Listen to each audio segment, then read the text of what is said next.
I'm going to ask everyone to take their seat. The Subcommittee on Energy, Climate, Grid Security now come to order. Chair will recognize himself for 5 minutes for an opening statement. First off, thank you all for being here today. We're going to pause just a minute and remember the folks in Hawaii, California, Florida, Vermont, everywhere that's been affected, and ask that you keep them in your prayers. And so subcommittee today is on keeping the lights on, enhancing reliability and efficiency to power American homes. Our goal in the Energy and Commerce Committee is to enact policy that delivers affordable, reliable, and clean energy to all Americans. Unfortunately, energy policy coming out of the Biden administration prioritizes the green transition over security and reliability. This July, the North American Electric Reliability Corporation, or NERC, released a report that identified energy policy as one of the biggest threats to the reliability of the grid. The report specifically cites actions by policymakers to pursue renewable energy as a threat to grid security. There's a looming resource adequacy crisis. We all need to take this warning seriously and do more to ensure reliability and affordability of the energy system. FERC has allowed the distortion of market incentives, such as state and federal subsidies aimed at promoting the deployment of renewables, to interfere with electricity price formation. This has contributed to the early retirement of reliable generation assets like nuclear and natural gas. Other factors contributing to these early retirements are unrealistic environmental policies like the EPA's unlawful Clean Power Plan 2.0 and the agency's overarching power plant electricity generating unit strategy. NERC predicts power plants will have to comply with standards by limiting their hours of operation, taking more reliable generation off the grid. According to NERC, the vast majority of this country faces potential blackouts. These vulnerabilities are not a result of severe weather or lack of transmission capacity, but it's because of reliable, dispatchable, firm generation units are being retired at an alarming rate. Prices have skyrocketed and reliability has been compromised. Americans are paying more for less. We must focus on preserving resource adequacy. My bill, which we are reviewing today, the Guaranteeing Reliable Infrastructure Development, or GRID Act, would amend the Federal Power Act to require coordination between FERC and any federal agency promulgating a regulation that could threaten the reliability of the bulk power system. I hope all my colleagues on this committee will join me in this important effort. As we heard at our field hearing in Moore County, North Carolina back in June, the Biden administration is also pursuing energy efficiency standards that put reliability at risk, in particular their proposed distribution transformer standards. DOE already mandates distribution transformers be manufactured at an incredibly high efficiency standard. They're already at 99.53% efficient. This new rulemaking will increase the efficiency by only a fraction of a percentage point, but significantly disrupt the production of transformers, which utilities already have difficulty producing. I know many of us on this committee have heard from our utility providers and developers about the shortage of transformers that allow manufacturing and residential development production to happen. To address this supply chain crisis, we're reviewing Congressman Hudson's bill today, which will prohibit the DOE from imposing new efficiency standards for distribution transformers until 5 years after the enactment of this act. It's also clear this administration is using appliance and efficiency standards as part of their agenda to electrify everything and pursue climate objectives over consumer choice. These new standards will increase the cost of appliances for Americans and limit the availability of consumer options. Congresswoman Lesko's bill would address this issue by amending the Energy Policy and Conservation Act to prohibit the DOE from prescribing any new or amended efficiency standards that are not technologically feasible or economically justified. The Biden administration has used efficiency standards to target gas appliances disproportionately, despite the latest DOE numbers that indicate electricity costs 3.3 times higher than natural gas. The whole of government approach to the green energy transition has driven up the cost of energy and household necessities for Americans and jeopardized our energy security. I look forward to hearing from our witnesses today on how we can reverse course and their perspectives on the bills we're reviewing today. So I'll now recognize Ranking Member DeGette for 5 minutes to give her opening statement. Thank you very much, Mr. Chairman, as well as the thoughts you've given to some of the areas affected by extreme weather. We just learned a few minutes ago that our dear colleague Mary Patola's husband, Gene, was killed in a plane crash last night. So let's please keep her and all of her family in our thoughts. Thank you for telling me that. You reminded me or told me about it when we first started, and I bet. failed, and I apologize. Yeah. Don't She's certified. apologize. That's great. Thanks. So, Mr. Chairman, reliable electricity is one of the most important facets of our lives, and I think that you would frankly be hard-pressed to find anybody in this room that disagrees with that. It's critical that the federal government work with stakeholders to ensure that Americans have access to the energy they need when they need it. When Americans flip a switch, they expect the lights to turn on, as they should, and that's why it's so critically important. And frankly, as we face down the worsening climate crisis, reliability is even more important than ever. This summer, as you know, we saw record-breaking heat gripping large parts of the United States. If electricity reliability were impacted in a serious way, this summer would not have just been deadly, it would have been catastrophic. In fact, a study published earlier this summer found that in a city like Phoenix, Arizona, a prolonged power outage during the summer could kill thousands and severely harm half of the city's population. It's clear a reliable source of electricity is paramount to our nation's health and well-being. I think that one of the ways to ensure we have reliable electricity is through energy efficiency.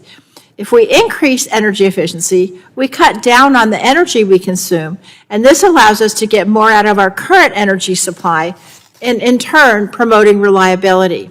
I also want to note that not only do energy efficiency measures and standards stretch our energy supply, but they also save consumers money in the long run. In fact, the congressionally mandated standards proposed by the Biden administration would collectively save Americans $570 billion over the next 30 years. So when I look at the bills that we're discussing today, I frankly don't see bills that are focused on reliability. Instead, what I see is bills that, in the name of reliability, would gut energy efficiency standards that are saving Americans money and that are cutting down on our energy use. I see bills that not only seek to uphold the status quo, but in some cases, sadly, to roll back progress we've made in slashing emissions, cleaning our air, and saving consumers money. H.R. 4167 would prohibit the Department of Energy from issuing a final rule for energy efficiency standards in distribution transformers for 5 years, so somehow in the name of addressing a supply chain issue. DOE has just proposed a rule. It has a process for incorporating feedback, and it will make changes to the final rule if they are necessary to ensure reliability. I agree, the supply chain must be addressed, but I struggle with the idea of delaying a rule before the DOE has finished its process and without addressing the root of the issue. The DOE Appliance and Equipment Standards Reform and Consumer Protection Act would create duplicative, burdensome requirements for energy efficiency standards, as well as set a disastrous precedent for rolling back standards that are already making a difference. This bill continues the disturbing trend against common sense standards that save money and protect consumers' health and well-being. Finally, the GRID Act would give FERC veto power over any regulation it claims would affect reliability. This bill would strip federal agencies of their ability to do their jobs. So I fear, while some of the bills may be well-intentioned, they just simply don't address the root of reliability. Instead, if we truly want to address reliability issues, let's find solutions that address the root causes, and let's start talking about one of the best ways to ensure reliability, and that is transmission. We want to talk about reliability, but there's no discussion of how to get more transmission online expeditiously. Increased transmission means more generating projects can get connected to the grid. Increased transmission will mean it can ensure energy gets to where it's needed, when it's needed, and in an emergency, it can come from elsewhere to ensure reliability. So, Mr. Chairman, I am looking forward to the hearing that I know you're planning on transmission. I think it'll be a great hearing, but I do look forward to the conversation today, and I yield back. Gentleman yields back. I now recognize the chair of the full committee, Chairman Rogers, for 5 minutes for opening statement. Thank you, Mr. Chairman. America's electrical grid is critical in every part of our lives. It keeps our hospitals, military bases, homes, and businesses powered. An unreliable grid threatens our safety, our health, and our economy. In addition, common household appliances are essential for feeding our families, washing our clothes and dishes, and heating our homes. We must ensure American families have the freedom of reliable, affordable, and efficient energy sources and home appliances. Right now, however, these vital American resources are being undermined. Regulatory restrictions by the Biden administration are forcing a rush to green agenda on people that's dangerous, expensive, and jeopardizing reliability. From shutting down baseload power sources that keep our electric grid reliable to banning appliances like gas stoves. I'm deeply concerned by the motivation behind these policies and the direction that they're taking our country, especially as people suffer paying more for everything. Nationwide, residential electric bills have increased 27% since President Biden took office. In California, the average residential electricity prices are nearly double the nationwide average, and they're continuing to skyrocket. It's making life harder for families and adding to their stress and anxiety. Yet the administration pushes on with their war on American energy by taking steps to mandate only 100% intermittent, weather-dependent power sources like wind and solar. While there's certainly a place for these resources in our energy mix, relying on 100% electric will increase cost and risk life-threatening blackouts. According to the North American Electric Reliability Corporation, the United States is currently at an elevated risk of blackouts. Furthermore, people should be able to choose and afford the home appliances and vehicles that best meet their needs. It should not be dictated by the president or his radical allies.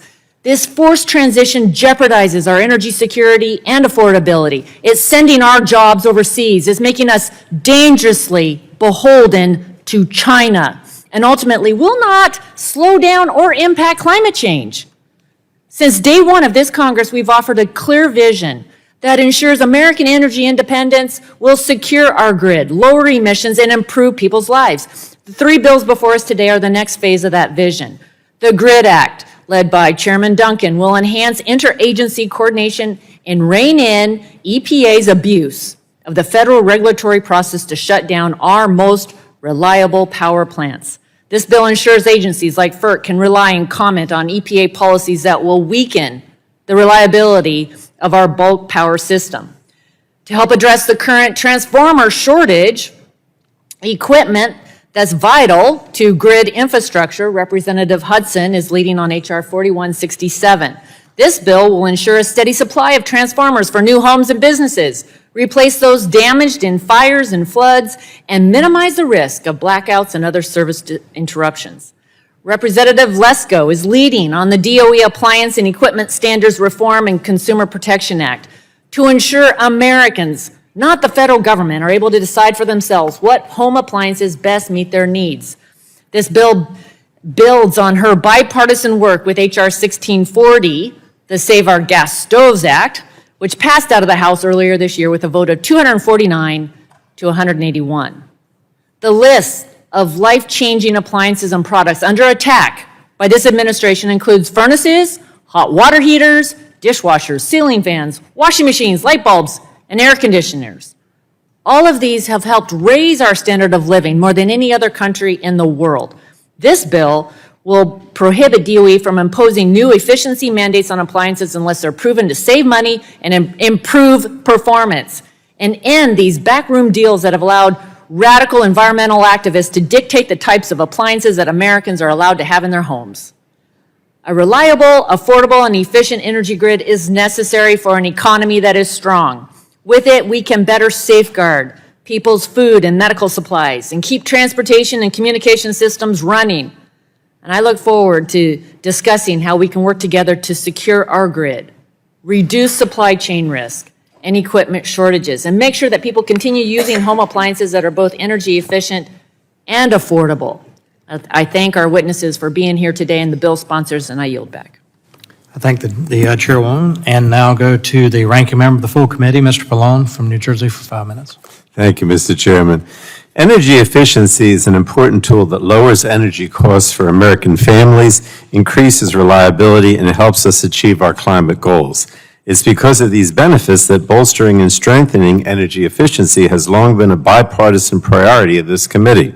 That past bipartisan work helped produce the Department of Energy's long and successful history of making our homes and businesses more energy efficient, saving consumers money, and helping reduce energy consumption across the country. But it's unfortunate that energy efficiency is no longer a bipartisan issue, and that we're here today to discuss 3 Republican bills that gut DOE's ability to push for common sense energy efficiency standards. The 3 bills target DOE's energy efficiency efforts and limit other federal agencies from doing their jobs. Taken together, they're a radical departure from bipartisan productive work on energy efficiency and are designed to prop up industry and harm consumers. The DOE Appliance and Equipment Standards Reform and Consumer Protection Act is an industry wish list masquerading as consumer protection. This bill adds duplicative and cumbersome standards and tests to DOE's already rigorous efficiency rulemaking process. If this bill becomes law, it puts all existing and future attempts at energy conservation into jeopardy. H.R. 4167 is another dangerous bill that prohibits DOE from finalizing efficiency standards for electric distribution transformers. These standards promise significant energy savings, estimated to save consumers about $15 billion. It ignores the very process that Congress created in the Energy Policy and Conservation Act and prevents DOE from doing its job by borrowing DOE from finalizing standards, even if the Department of Energy finds that these standards will save Americans money and decrease energy usage. And then the Guaranteeing Reliable Infrastructure Development Act gives the Federal Energy Regulatory Commission an effective veto over any other federal agency's rules and regulations. This is an unprecedented power grab designed to thwart any progress in the energy sector in addressing emissions or efficiency. It would also state that utility commissions would be badgering the FERC and other federal agencies with potentially false claims about any proposed agency rule throughout the entire government. Now, with these 3 bills, committee Republicans are deliberately trying to delay and weaken popular energy efficiency programs to do the bidding of their polluter friends. Once again, Republicans are putting polluters over people, and the American people are paying the price with higher energy bills. It's clear Republicans want to return to the policies of the Trump years on energy efficiency. For 4 years, the Trump administration sat on its hands and ignored the law, missing 26 different deadlines for efficiency standard determinations, including for distribution transformers. In order to play catch-up, the Biden administration has aggressively moved forward on past and planned energy efficiency actions that will save Americans $570 billion. That's a lot of money. And unfortunately, these Republican bills will simply return us to the world where efficiency standards suffer from extreme delays. These actions will only increase energy costs for middle-class Americans and stifle our efforts to address the climate crisis. At a time when House Democrats are focused on lowering costs for American families, House Republicans want to gut agencies that are trying to put dollars back in middle-class Americans' pockets. And it's not just limited to these bills. They are supporting drastic funding cuts across the government. They want to cut DOE's energy efficiency and renewable energy account by $466 million. They want to repeal major energy saving and emissions reducing programs from the Inflation Reduction Act. These proposals are so extreme and severe that even their industry friends are pushing back. Earlier this month, industry groups and energy efficiency advocates came together to circulate a letter expressing serious concern with the drastic proposed cuts to vital Department of Energy efficiency programs. It's time that Republicans recognize that their misguided efforts to undermine energy efficiency standards only increase costs for American consumers and further hinder our ability to aggressively combat the worsening climate crisis. I wish we were able to come together and once again build on our past bipartisan work in this space. But it's clear that Republicans want to move in the opposite direction. And with that, I yield back the remainder of my time, Mr. Speaker, Mr. Chairman. I thank the ranking member, and we'll now conclude the member opening statements. Chair, I'd like to remind members that pursuant to committee rules, all members' opening statements will be made part of the record. I want to thank our witnesses today for being here and taking time to testify before the subcommittee. Each witness will have the opportunity to give an opening statement. There are lights in front of you. 5 minutes for that. As is approaching, it'll change to yellow and then red. Red, you can just wrap up. So please try to follow that throughout the day. Witnesses on the first panel, Honorable Gene Rodriguez, Assistant Secretary of Electricity at the Office of Electricity for the U.S. Department of Energy, and Dr. David Ortiz, Director of Office of Electric Reliability at the Federal Energy Regulatory Commission. Appreciate you guys being here. I'll now recognize Mr. Rodriguez for 5 minutes to give an opening statement. Thank you. Good morning, Chairman Duncan, Ranking Member DeGette, and members of the subcommittee. I thank you for the opportunity to testify before you today. My name is Gene Rodriguez, and I am the Assistant Secretary for the Office of Electricity at the Department of Energy.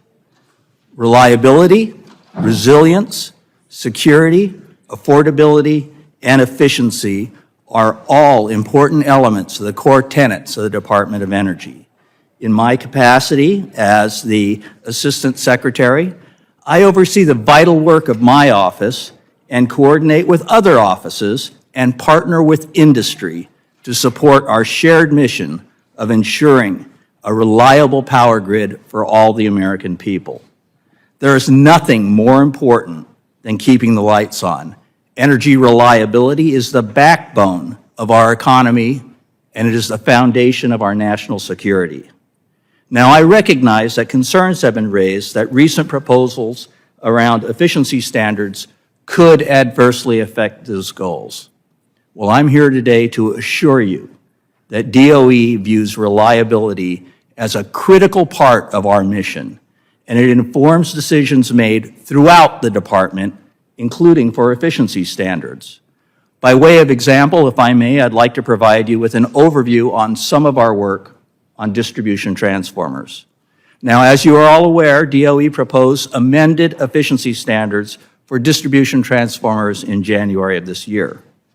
No later than 6 years after issuance of any final rule establishing or amending a standard, Congress requires DOE to either publish a proposed rule with new standards or a determination that standards do not need to be amended.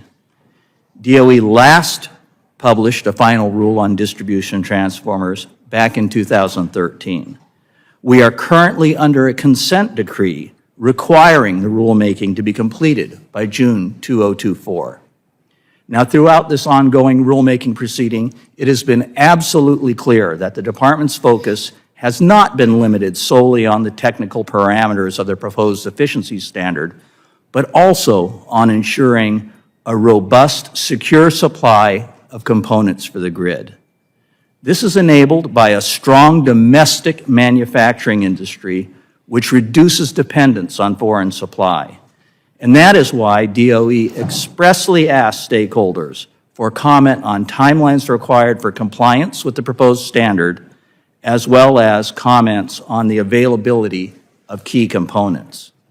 But that proposed efficiency standard is only one element of the department's overall efforts on distribution transformers. As we speak, the Department of Energy, in collaboration with our industry partners and in coordination with the whole of government, is actively engaged in many initiatives to bolster and secure the resiliency of America's supply chain for distribution transformers for decades to come. We have shepherded industry and U.S. government working groups to identify issues and propose practical solutions. These voluntary collaborations between industry and DOE help to reduce one-off, inflexible design specifications that slow production down and hamper the sharing of transformers between utilities when needed. We have provided national projections of the long-term demand growth for distribution transformers to provide America's manufacturers with investment certainty that will help them to expand capacity. We have connected manufacturers with suppliers of difficult-to-source grid components.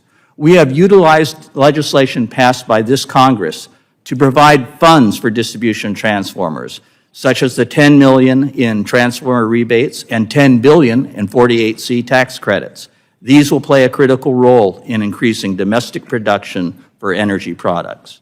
President Biden included support for using the Defense Production Act to ensure robust supply chains for transformers, which would allow us to move forward if and when DPA appropriations are made to increase production capacity, support workforce training, among other efforts. And my own Office of Electricity is stewarding the research and development necessary to foster the next generation of American-made transformers that are flexible, adaptable, and rely less on insecure materials and supply chains. So thank you again for this opportunity to speak with you. I know that each and every one of us in this room, every one of us, share the same goal of ensuring the reliability of the power grid for the American people. With that in mind, I'm pleased to answer any questions that you may have that would assist you in your deliberations on the legislation at hand. Thank you. Assistant Secretary, thank you for that. And we'll now recognize Dr. Ortiz for 5 minutes. Chairman Duncan, Ranking Member DeGette, Chair Rogers, Ranking Member Pallone, and members of the subcommittee, thank you for the opportunity to testify today. My name is David Ortiz, and I am the Director of the Office of Electric Reliability of the Federal Energy Regulatory Commission. I'm here today as a Commission staff witness, and my remarks do not necessarily reflect the views of the Commission or any individual commissioner. My testimony summarizes the Commission's oversight of the reliability of the bulk power system and recent Commission activity implementing that authority. I then address draft legislation referred to as the Guaranteeing Reliable Infrastructure Development Act, or GRID Act. In the Energy Policy Act of 2005, Congress amended the Federal Power Act to add Section 215 pertaining to bulk power system reliability. Section 215 requires the Commission to select an electric reliability organization that is responsible for proposing, for Commission review and approval, reliability standards to help protect and improve the reliability of the nation's bulk power system. The Chairman's reliability priorities are protecting the grid from cyber and physical attacks, preparing for extreme weather, and ensuring reliability as the resource mix changes. I would like to highlight a number of FERC's recent activities in this area. Since 2008, FERC established and then improved upon the set of Critical Infrastructure Protection, or CIP, standards, which include a comprehensive baseline set of requirements for cyber and physical security. In January, we finalized a rule requiring NERC to develop enhanced cybersecurity standards regarding internal network security monitoring. There has been a mandatory physical security reliability standard since 2014. In December, FERC directed NERC to conduct a study evaluating the efficacy of that standard. NERC submitted the required study in April. FERC and NERC hosted a joint technical conference on physical security in August, and after receiving and reviewing post-conference comments, FERC will determine appropriate next steps. Since 2011, 7 major heat and cold weather events put stress on the bulk power system and resulted in some degree of load shedding. In August 2021, FERC approved modified reliability standards pertaining to cold weather preparedness for electric generators and requiring that system operators exchange information related to the generator's capability to operate under such conditions. In June, the Commission issued a final rule directing NERC to submit proposed new or modified reliability standards that require transmission providers to prepare for extreme heat and cold weather events. The changing resource mix has also presented a number of reliability challenges. In particular, the growth of inverter-based resources requires a rethinking of the way the interconnected electric grid has been planned and operated for more than a century. In a November notice of proposed rulemaking, FERC proposed to direct NERC develop new or modified reliability standards that address reliability gaps related to inverter-based resources, including data sharing, model validation, planning and operational studies, and performance requirements. Turning to the GRID Act, the GRID Act would establish a process that triggers mandatory FERC review and comment on certain covered agency actions. The proposal could pertain to a wide variety of proposed federal agency actions that potentially impact bulk power system operations. Therefore, it is difficult to anticipate the range of covered agency actions that could trigger FERC review and comment. As a general matter, FERC and the ERO, NERC, have the necessary expertise to understand and comment on the potential effect of proposed regulatory actions on the reliability of the bulk power system. However, fulfilling the goal of the GRID Act would require detailed interconnection-wide modeling and analysis beyond FERC's capabilities.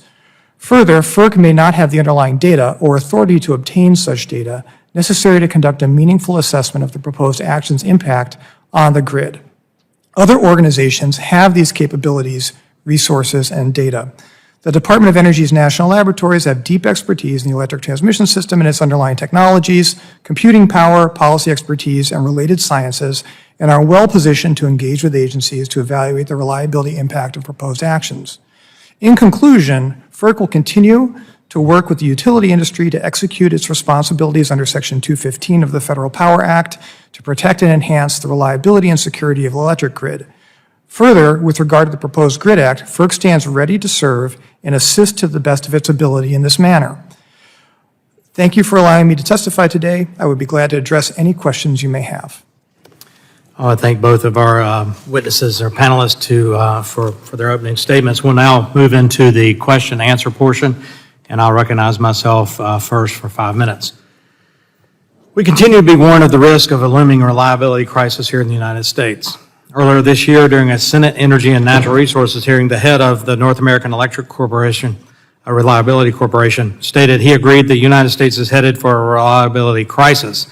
During the same hearing, the CEO of PJM stated he agrees there is an increasing risk of reliability crisis. This summer, the FERC commissioners testified in front of this subcommittee where the same concern was raised. Commissioner Danley went so far as to say there will be, in time, a catastrophic reliability event. Dr. Ortiz, NERC's reliability risk report released in July of this year reflected these concerns. It specifically identified energy policy as one of the biggest threats to reliability. NERC has clearly stated there is a problem. Do you concur with their findings, and is FERC obligated to take action on this looming threat? Thank you for the question, Chair Duncan. The Reliability Issues Steering Committee issues a periodic report, biannual report, that delineates key risks that the ERO, that NERC then establishes a plan by which it will address. The Reliability Issues Steering Committee report issued included, as you noted, the risk of energy policy as a factor potentially affecting electric reliability. By energy policy, they meant that the changing resource mix could have impacts primarily on resource adequacy throughout the country.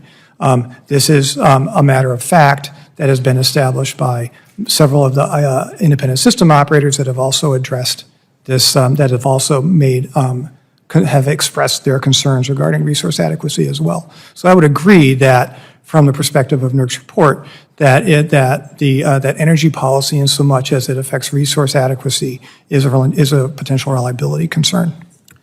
The NERC report cites several factors contributing to this looming resource adequacy crisis. Price distortion in the wholesale markets caused by subsidies and unrealistic environmental regulations contribute premature retirement of reliable generation assets. My bill, the GRID Act, would require coordination between FERC and the federal agency that proposes regulation that would threaten grid reliability. Do you think that there are federal regulations that threaten grid reliability?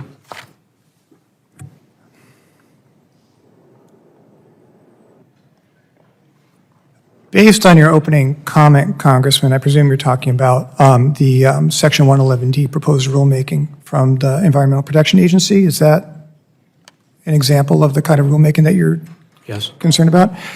So for proposed rulemakings like that, whenever there is a proposed rulemaking, the actual outcome is fundamentally uncertain. The EPA, in its own reliability impact or its own technical analysis, acknowledges that the rule is likely to result in increased retirements of resources, and then it also projects that certain replacement resources will also be made available. Each of those outcomes is uncertain. The degree to which that there are retirements of resources on its face raises a reliability concern that merits some consideration. Let's shift gears here. Consequence of these policies and premature retirements are even more concerning considering the constraints on our natural gas supply due to lack of infrastructure. Lack of pipeline capacity significantly hurts states like South Carolina. Do you agree, Dr. Ortiz, that expanding interstate natural gas infrastructure is critical for reliability?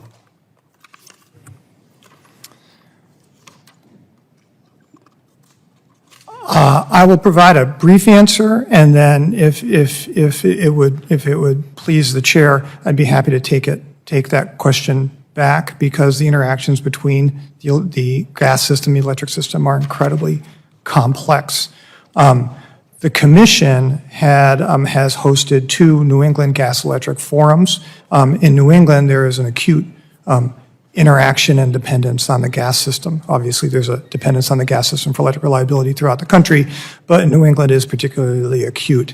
And what we have found is that the interactions between those systems are incredibly tight.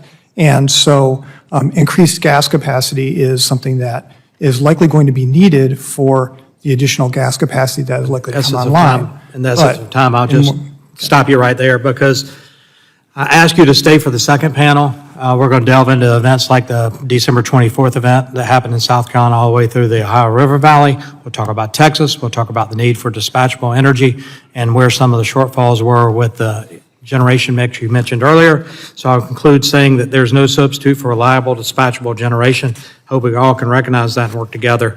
And with that, I'll recognize the ranking member DeGette for 5 minutes. Thank you very much, Mr. Chairman. Dr. Ortiz, you were just talking to the chairman about the 111D rule. That is a draft rule that has not been finalized. Is that correct? That's correct. And is the comment period still open for that? I believe the comment period is closed. Okay. But so what will happen now is the agency will take all of the comments and then come up with a final rule, which has not yet been released. Is that right? It has not yet been Yeah. released. But HR 4167 would stop all of that, because it would just simply delay everything for 5 years. Is that right? Which I'm not very good with these numbers. It's the 111D rule. It's the GRID Act. The GRID Act. Yeah, I don't need you to describe. Oh, okay. What All I right. just need to say, it has a 5-year delay, right? No, I don't believe it That's does. not the one that has the 5-year No. delay? Okay.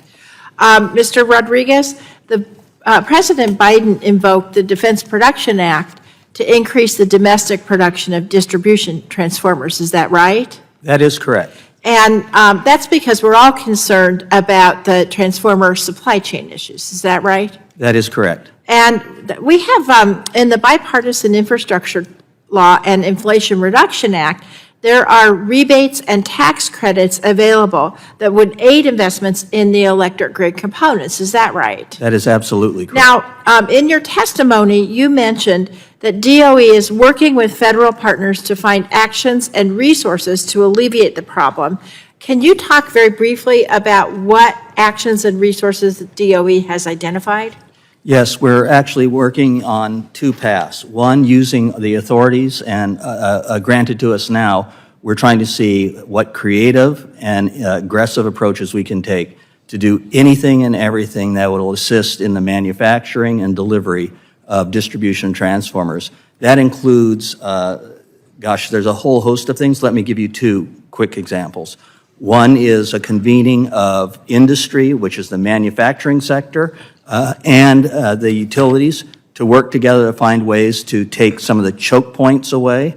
And the other are direct action by my sister office, MESC, which is doing stuff like helping to connect manufacturers with hard-to-source products, helping them to apply for the 48C grants, $10 billion of tax credits available, and $10 million of direct rebates for efficient transformers. So much more, but those are good examples. So do some of these efforts take additional money than the money that was, that came out through the Infrastructure Law and Inflation Reduction Act? To be perfectly frank, the answer to that is yes. And so if Congress gave you additional funds that you needed to improve this situation, what additional steps or actions could you take? We have been working behind the scenes to be prepared if and to the extent Congress sees fit to give us additional appropriations under the Defense Appropriation Act. What we will be doing is working directly with American manufacturing industry and American labor to help them to increase their production capacity. That goes to three elements. Number one, helping them to get secure and retain the labor necessary to work. Number two, upgrading American manufacturing facilities to help them produce more product efficiently. Number three, the Defense Production Act appropriation would allow us to find ways to work to get not just the supply side, but the demand side. Utilities working together to find ways to, quite frankly, streamline the design process for transformers, which will increase throughput.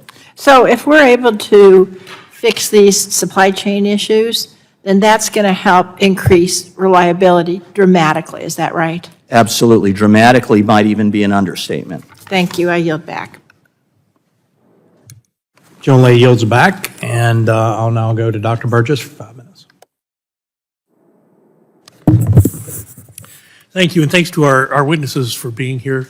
Dr. Ortiz, thank you for referencing the Energy Policy Act of 2005, one of the first pieces of legislation on which I was able to work on this committee back in the day. And it's been an enduring piece of legislation. You referenced the reliability part. Of course, we were just coming off of the 2003 power outage in the Northeast, so it was on a lot of people's minds that would be important. So we do need to keep in mind that a lot of the policies that we make are enduring, and they do persist over time. So, Dr. Ortiz, back home in Texas, was in all the papers, but we've had a real hot summer. Not really a surprise, because Texas is supposed to be hot during the summertime, so the part of the blessing there is generated a lot of solar power with the intense rays of the sun coming down, so that was a good thing. The same time, every afternoon, like clockwork, the sun would go down. And when the sun set, the power component from the solar panels dropped. And I mean, this is just physics. It's not a surprise. It shouldn't have alarmed anyone. But that's also the point at which people are getting home from work and realizing this house is hot as Hades, and I'm going to crank the AC down, which then put additional strain upon the grid. So there were several, probably 10 or 11 warnings that ERCOT, the Electric Reliability Council of Texas, issued because of getting dangerously close to that supply-demand part of the curve where I guess some bad things happen if the lines cross. So we saw that in one state, but are there concerns on the national level? More and more dependence upon renewables, wind and solar, sometimes not the highest degree of reliability, or sometimes predictable that there's going to be a drop-off after sunset. Is there any place where that has affected federal policy? And do we need to be concerned about the federal policy that's incentivized the industry to invest in renewables at the expense of more reliable generation?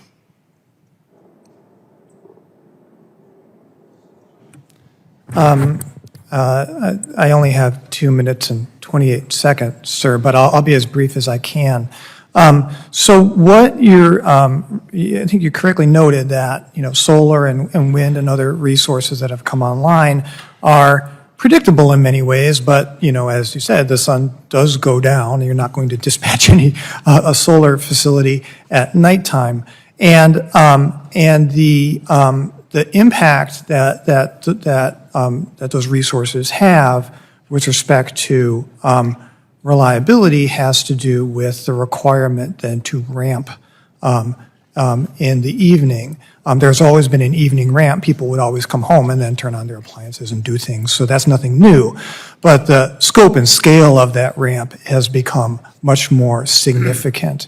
This is most profound in California, where it's known affectionately as the duck curve. But PJM has noted that they're going to have a 70 gigawatt ramp sometime in the next, I think in 2035 is their projection. As a point of reference, The total load in PJM last week on a couple of the hot days was about 140 gigawatts. So that's half of the load on a hot day coming up on in the course of several hours. That puts an incredible strain on primarily the flexible resources that are able to meet that, and that's natural gas capacity. That kind of ramping, and that's why I kind of hesitated on my response to the chairman's question, puts a different kind of strain on the pipeline and gas system than just having base load plants. It's much more. I'm going to run out of time, so I hate to interrupt you because I like where you're going with this, but we've done a lot as far as tax credits for wind and solar when they were in their infancy. But is it not now time, those industries have matured, is it not now time to withdraw or to dial back some of those subsidies in the tax code to allow for the production of more reliable forms of energy? So I can't speak to subsidies and items like that. I will say, though, that wherever you have a significant amount of this happening at the distribution level with consumer choice, you're going to see this. So it isn't just a federal set of issues. It very much goes down to state level policies as well. So you propose eliminating consumer choice? Is that your answer? I didn't say that, actually. I said that wherever you have consumers making these choices, then you have this magnitude of items. You have the potential for this occurring.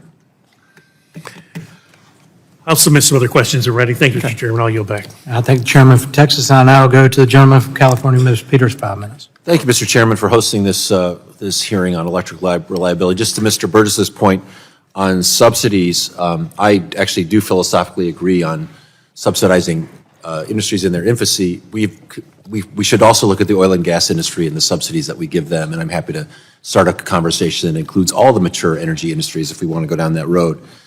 I do say, in terms of electric reliability, that we still aren't talking about, in terms of keeping the lights on or reliability, the important topic of electric transmission and building a modern, interconnected electric grid. A few months ago, we had the opportunity to improve the reliability of our electric grid by including transmission reforms, specifically our Big Wires Act, in the debt ceiling agreement. And I think, in good faith, some of my colleagues said they weren't familiar enough with that issue and wanted to study it more, and that we would study it in this term in the Congress, in the committee.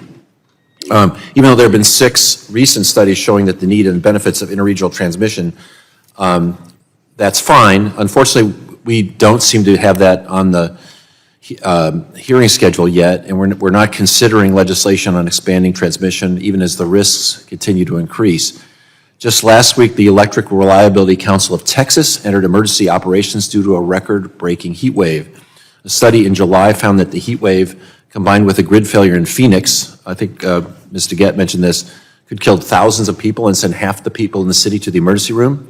In early 2023, Winter Storm Elliott caused blackouts across North Carolina and Tennessee, which could have been avoided if available power in the Midwest was able to be diverted to the region. Since 2014, North America has built or is near building just 7 gigawatts of high-capacity interregional transmission lines, less than half of that in the United States. This comes as top reliability experts warn of insufficient transmission for large power transfers.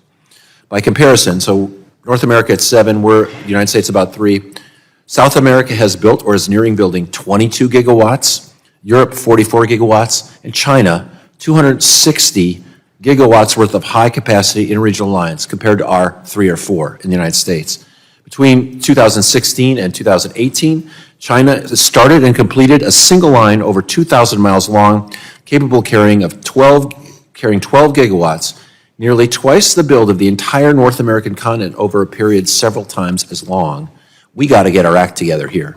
Our lack of interregional transmission infrastructure is a threat to our economic and national security, and it's imperative that this committee take it seriously. Mr. Ortiz, I want to ask you what your feelings are on how important a robust transmission network is to enhancing reliability and keeping the lights on for the American people. Thank you for the question, Congressman. Transmission is quite literally the backbone of the grid, and the recently published DOE transmission needs study concluded that there's tremendous needs for transmission for a number of reasons, replacing capacity, replacing aging equipment, as well as interconnecting resources, among other benefits. I'd turn you to DOE Right, for more not just about details on that. expanding capacity, but more reliability, more security on a better grid. Can you tell us, in terms of equipment, what about distribution transformers? How could we best address this shortage we're seeing in that? Mr. Ortiz, or whichever you think. Mr. Rodriguez? The end state that we need is more investment in American manufacturing of the materials, components, systems, and the transformers themselves. And we're working along that timeline. But in the near term, what we need to be doing is focusing on practical solutions that will reduce the strain on the supply chain. So that includes working with industry, as we are doing now, to have the power sector find ways to better share the supplies they have and to reduce the number of one-off type of designs, but also working with the manufacturing sector to help them to quite frankly, make investments for a 21st century manufacturing process in this country. Can we expect, and I hope we can, that the work you're doing will result in recommendations for Congress to take whatever action we need to support that effort? I cannot foresee whether it will wind up with recommendations to Congress specifically, but they are focused on practical solutions. My intent is to make sure that if Congress should be involved, it will be involved. Thanks. I hope you will let us know if there's something we could do. And Mr. Chairman, my time has expired. I yield back. Gentleman yields back. Chair thanks the gentleman. Chair now recognizes the chairwoman of the full committee, Ms. McMorris-Rodgers, for questions. Thank you, Mr. Rodriguez and Ms. Dr. Ortiz. You know, I'm very concerned about the state of our nation's electric grid. We see electricity prices continuing to skyrocket since the beginning of 2021, almost 30% higher today. Our electric grid is becoming increasingly unstable. NERC has issued warnings that 2/3 of the nation is at an elevated risk for a blackout as our most reliable and affordable power plants are being retired and replaced with weather-dependent wind and solar. In 2023, EIA projects that 15.6 gigawatts of baseload generation will be shut down, which is enough electricity to power more than 10 million homes. So first, Mr. Rodriguez, do you agree that baseload power plants retirements pose a threat to grid reliability? I apologize for the way I need to answer this, but in and of itself, retirement of power plants does not pose a threat. I believe the point of agreement between us is that if things aren't done in a thoughtful, deliberative fashion, you can cause reliability concerns around the ability to have power delivered at the time we need it. Right, well, it suggests that it's not being done in a thoughtful manner then, because it seems that we are shutting down baseload and reliability is absolutely being jeopardized. Mr. Ortiz, has FERC been asked to model the impact of baseload power plant closures on the electric grid? Not to my knowledge, no. Okay, and another question, Dr. Ortiz, are intermittent wind and solar generation reliability sources of electricity during extreme weather scenarios when demand, is there reliable sources of electricity during extreme weather scenarios when demand for power is spiking? I'm sorry, could you repeat the question? Are Congresswoman? intermittent wind and solar generation reliable sources of electricity during extreme weather scenarios? If I may, I'd prefer to take that back to be able to look more closely at the data. Okay. Mr. Rodriguez, I look forward to hearing back just what your analysis is as far as being dependent upon wind and solar when we have these extreme weather events.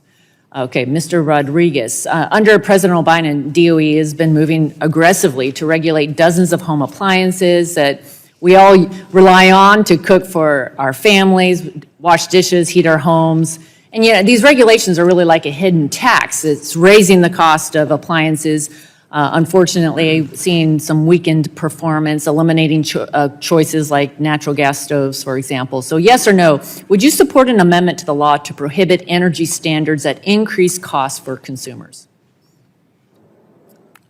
The phrase "increased cost to consumers" is, quite frankly, a difficulty for me, because like any investment that you make that has a return year after year after year after year, if we look at a truncated what's the first cost, then there would probably no purchase that any American would make. I think the better view is to take a look at the life cycle costs, but the life cycle benefits as well, because that is what really helps Americans to reduce their energy bills. Okay. Do you believe American consumers should pay more for a dishwasher, for example, to offset the social cost of carbon emissions or the global effects of climate change? I believe the American people should and actually enjoy the fact that there are products available that, while they might cost a little more at the outset than old, dated technology, they save them money every year, every time the lights go on, every time you wash your clothes. That is a financial return. As a follow-up to that, then, does DOE plan to look back on any of the prior standards to see if they've actually saved consumers energy and money? We actually have done that, and as a matter of fact, it's one of the great American success stories. The amount of money saved by consumers is only half the story, though. But the fact that we are reducing the amount of energy consumed means that it makes available resources that we have today more able to meet the needs of the American people. Thank So you. it's a reliability Thank you. I'd like to look investment at that. I'd like to look at that. Thank you. Do you have any idea how many of name brand American appliance manufacturers have actually been bought by China in the last nearly 20 years since this requirement put into place? I know there are people in our department who look at that. I do not have that information with me today. I could look that up. Thank you. I was a little surprised that my GE microwave is actually Chinese-owned. I yield back, Mr. Chair. Jill Lane yields back, and now go to, Ms. Matsui. 5 minutes. Thank you very much, Mr. Chairman, and thank you very much for this hearing today. Make no mistake, we are facing a serious shortage of transformers in this country. This shortage is threatening the reliability of our grid and delaying the clean energy transition. However, H.R. 4167, the Protecting America's Distribution Transformer Supply Chain Act, is not a serious solution to this problem. Mr. Rodriguez, the Department of Energy has been working with industry stakeholders for over 2 years to address the transformer shortage. Yes or no, would H.R. 4167 increase the supply of transformers in this country? My assessment is no, it would not increase the supply. Okay, that's right. This bill would prevent DOE from finalizing new efficiency standards for transformers. It does nothing to address the current shortage of transformers. To address the transformer shortage, we need to incentivize new domestic manufacture of transformers here in the United States. And you wrote about this in your testimony, but you didn't mention the Protecting America's Distribution Transformer Supply Chain Act. Yes or no, does this bill do anything to incentivize American manufacturing? It does not. Okay. Would the bill create American jobs or train the skilled workers necessary to produce transformers in this country? As currently drafted, it does not. Okay. Energy efficiency is also an invaluable tool for preserving grid reliability. LEDs, for example, use 90% less energy than incandescent bulbs. This reduces peak energy demand and helps utilities to keep the lights on when electricity is most needed. Dr. Ortiz, yes or no, over the last 15 years, U.S. demand for electricity has been relatively flat, has it not? According to the annual energy review published by the Energy Information Administration, electricity demand has been relatively flat. Okay. Over that same period, though, real U.S. GDP has grown by more than 130%. How did U.S. demand for electricity stay flat, and what role did efficiency play in that? I'm not, Congresswoman, I'm not an expert in this area, but among the factors reported by EIA for this growth in I don't know exactly the term, but for that effect, efficiency is one component. Okay, thank you. Mr. Rodriguez, yes or no, have DOE efficiency standards reduced electricity demand? Yes, it has. Okay. Mr. Rodriguez, yes or no, have DOE efficiency standards contributed to reducing peak electricity demand? Yes, it has. Mr. Rodriguez, in reducing peak demand, have DOE efficiency standards continued to making the grid more reliable? Yes, it does. Okay, thank you. Energy efficiency standards have a long track record of success in saving Americans money, and resistance to these standards is nothing new. When Congress enacted new standards for light bulbs in 2007, there was an industry-led outcry about how it would inflate costs for consumers. 15 years later, the cost of energy efficiency bulbs has plummeted, and the average household can save over $200 per year by switching to LED lighting. Mr. Rodriguez, can you talk briefly about the switch to LED lighting and how the post-2007 efficiency standards help save consumers money? I absolutely can and would be proud to.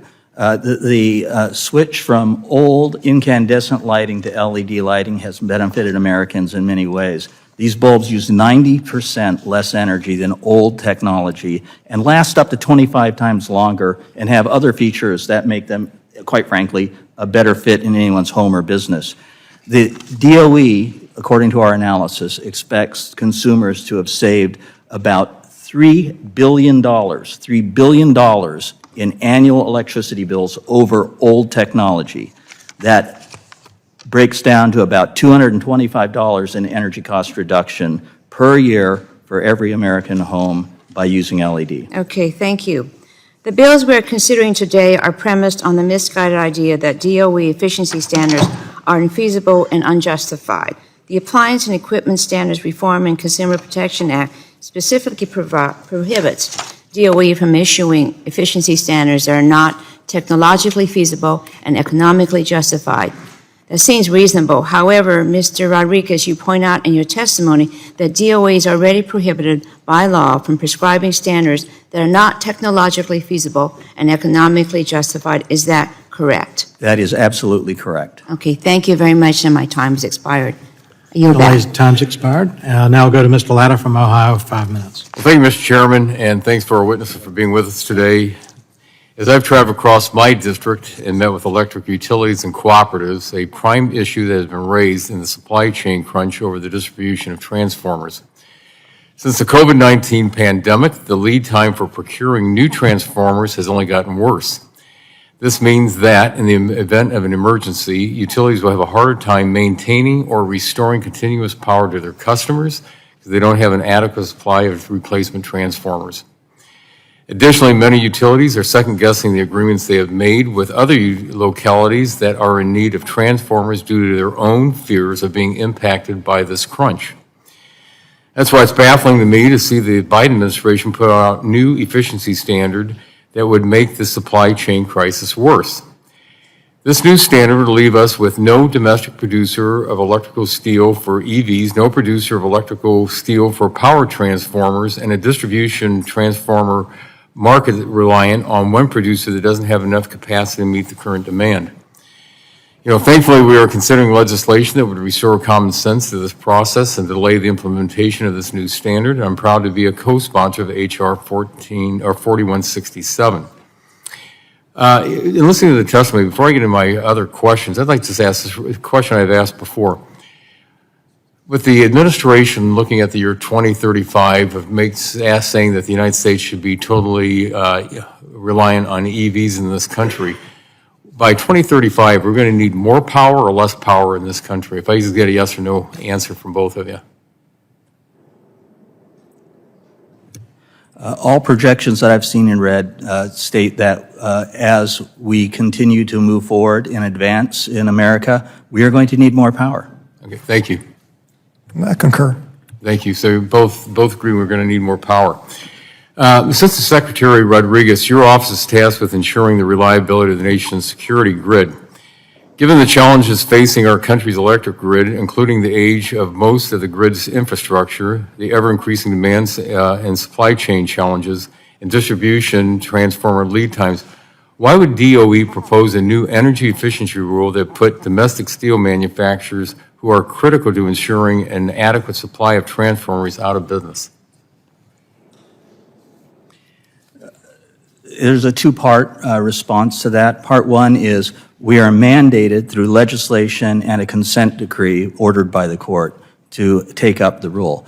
The second part, which really gets to the heart of what you're asking, is this. What the DOE is doing is not just complying with these mandates, but actually putting signals in the market that give certainty to manufacturers so that they can make the investments necessary to develop the products and services right here at home using American labor to supply and meet America's needs. Well, just by coincidence, in the last several hours, I had some meetings with some power generators and distributors in the state of Ohio. And just by coincidence, one of them mentioned this, and it's a very interesting fact. This is, what they're looking at, of a 12 MVA substation transformer. In 2019, for the county that they needed to put in, it was $395,000. That same transformer today that they need to put in another county is $863,000. So in a 4-year inflation rate of 21.6%. So, again, when we're looking at these things, in Washington, these things come out, and it's just pretty easy when they write a regulation or a rule. But these are facts that actually affect people back home, because the next thing, who's going to pay for this? Well, it's going to end up, it's going to be the consumer out there, and it's going to make it harder for people to heat their homes, cool their homes in the summertime. And so I really worry about that. Dr. Ortiz, in my last about minute here, ever since the recent high-profile physical attacks on power substations across the country, I'm very concerned about the security and reliability of these assets. As bad actors at home and abroad seek to take advantage of the United States' vulnerable energy infrastructure, we must ensure that our grid is protected and we keep the lights on for Americans. What is FERC doing to specifically address direct threats to distribution substations? Thanks for the question, Congressman. I'll be quick.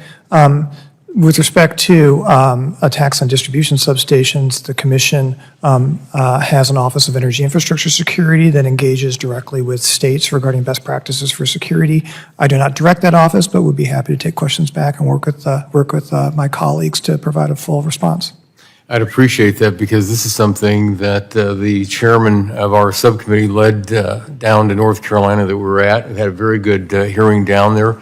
But this is a real threat to our infrastructure, but also making sure that electricity gets out to the public. So thank you very much to our witnesses.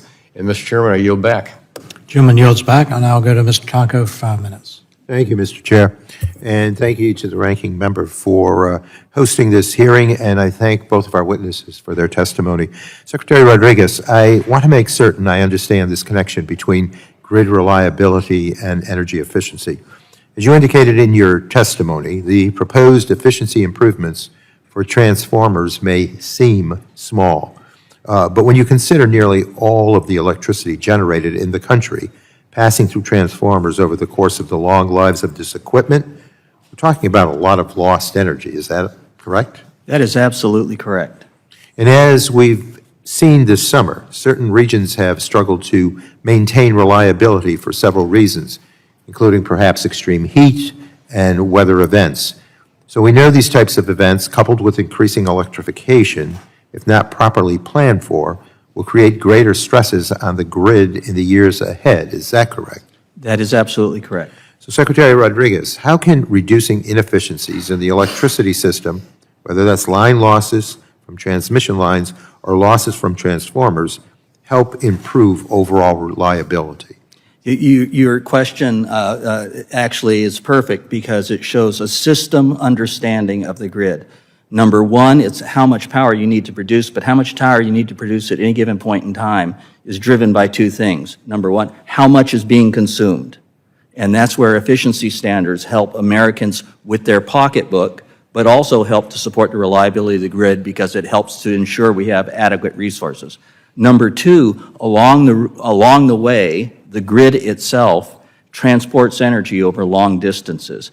Advancements in technology that we're working for around in my office will help to reduce line losses, meaning less wasted energy in the transport from where it's generated to where it's delivered.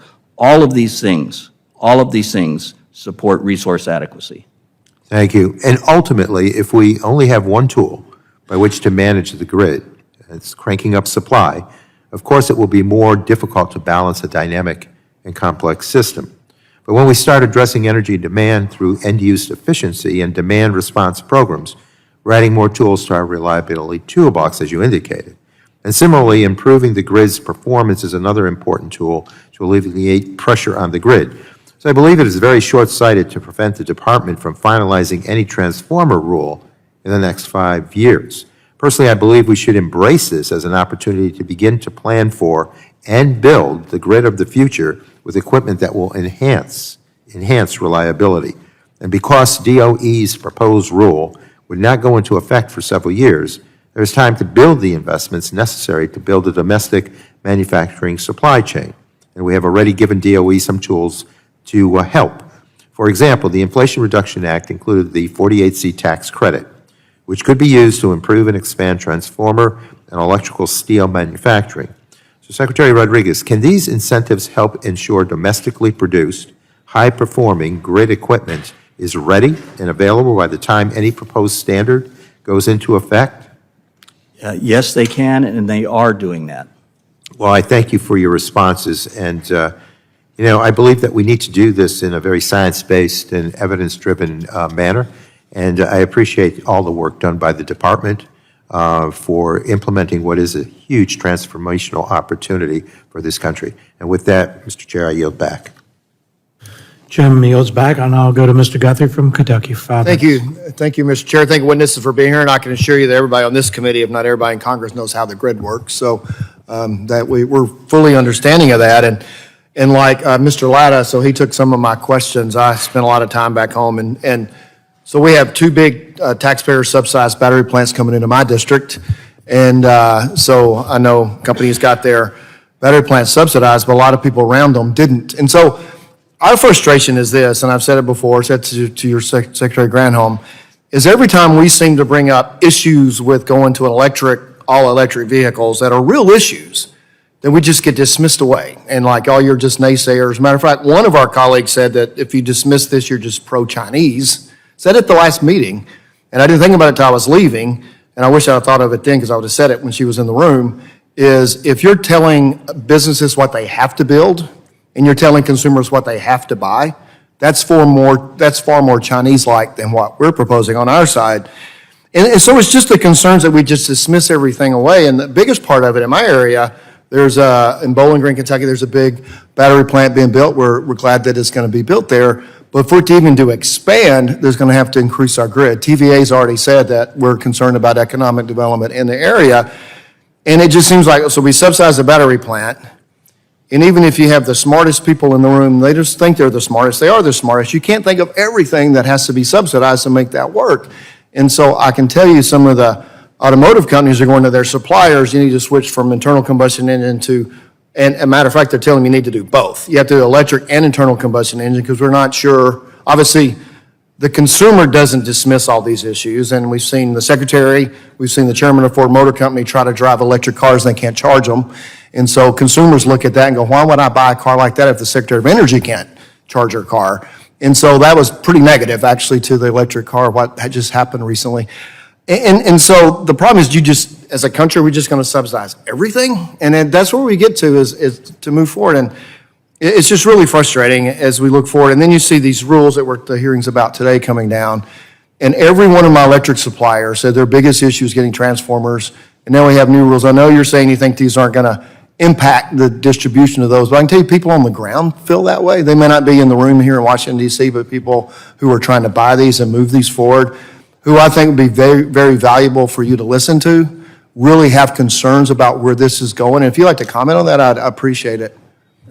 I apologize, my head was bobbing up and down during that whole, I absolutely agree with you. Talking to the people on the ground is absolutely important, and that's why I personally and other members of the department have been with So far, the majority of the American distribution transformer manufacturers in their offices talking to them about what they're facing, speaking which each and every one of the power associations, EPRI, APPA, and RECA, we're working this in a way that has very practical implications. You all have the very difficult job of trying to figure out big policy decisions. What I'm trying to do and what the Department of Energy is trying to do and what our sister agencies at the Department of Labor, Department of Commerce are trying to do is to work with people on the ground to find near-term solutions to lessen and alleviate this crunch that we're feeling, but also build in long-term solutions so that we're not continually fixing the same problem over and over. That comes from grid modernization, and that also comes from the modernization of the components on the grid, transformers being one of them. So you get to the point, though, if, because this is kind of some of the problems with government subsidies. People chase subsidies. So they move to subsidies, and I appreciate what you said, that you're sending a signal that this is where we're going so people can long-term invest. But if you get to a point, because I know people have told you that because you're testifying to that, and I absolutely believe you, but I've heard differently from different groups, and we're probably not talking to the same level of people, just people out moving forward. And what you fear, you get to the point a couple years down the road or a year down the road, and you say, well, this is really going to delay transformers, so we're going to suspend, we're going to waive. That happens all the time here. And industry just doesn't know where to go when that moves forward. And I can tell you, in move from 2/3 of all cars being EV in 9 years, which is everybody other than people in Washington think that's impossible. But people have to invest in that because that's the rule. And you get 2 or 3 years down the road and you say, well, that's not going to happen. We got to waive the rule or change the rule or whatever. It's just chaos. It's chaos in the investing community, and it costs money. It costs money, and it costs people the ability to live productive lives because they're always chasing their. So it's a real concern, and I know that you're concerned about it as well, and I just want to share that. He asked my question, so I just wanted to share my concern. Thank you. I will take that back, but please rest assured that the work of the Department of Energy is not about trying to take choices away from consumers. It's trying to give them more options, more choices for technologies, for products, for services that will actually save them money and help the reliability of the grid at the same time. We'll do our darndest on that, and you have my commitment to that and to work with you all on that. Gentleman's time to expire. I'll now go to Ms. Schreier, 5 minutes.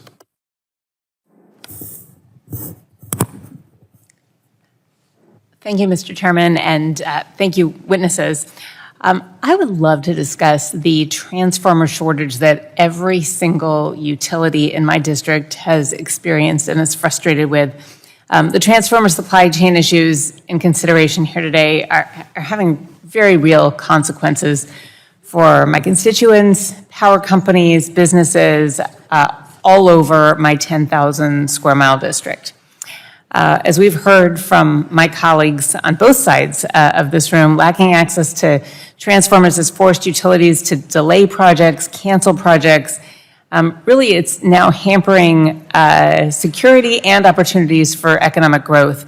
This includes residential and commercial pursuits, like new affordable housing or clean energy projects. It also makes existing infrastructure vulnerable in the case of storms and other emergency events like wildfires, which have become more prevalent and will continue to be even more prevalent given a change in climate.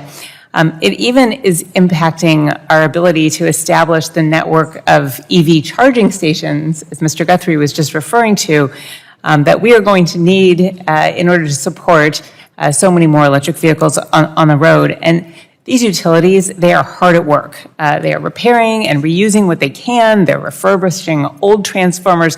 They're just scraping to get by. And I want to give just a real-life example of the supply-demand mismatch.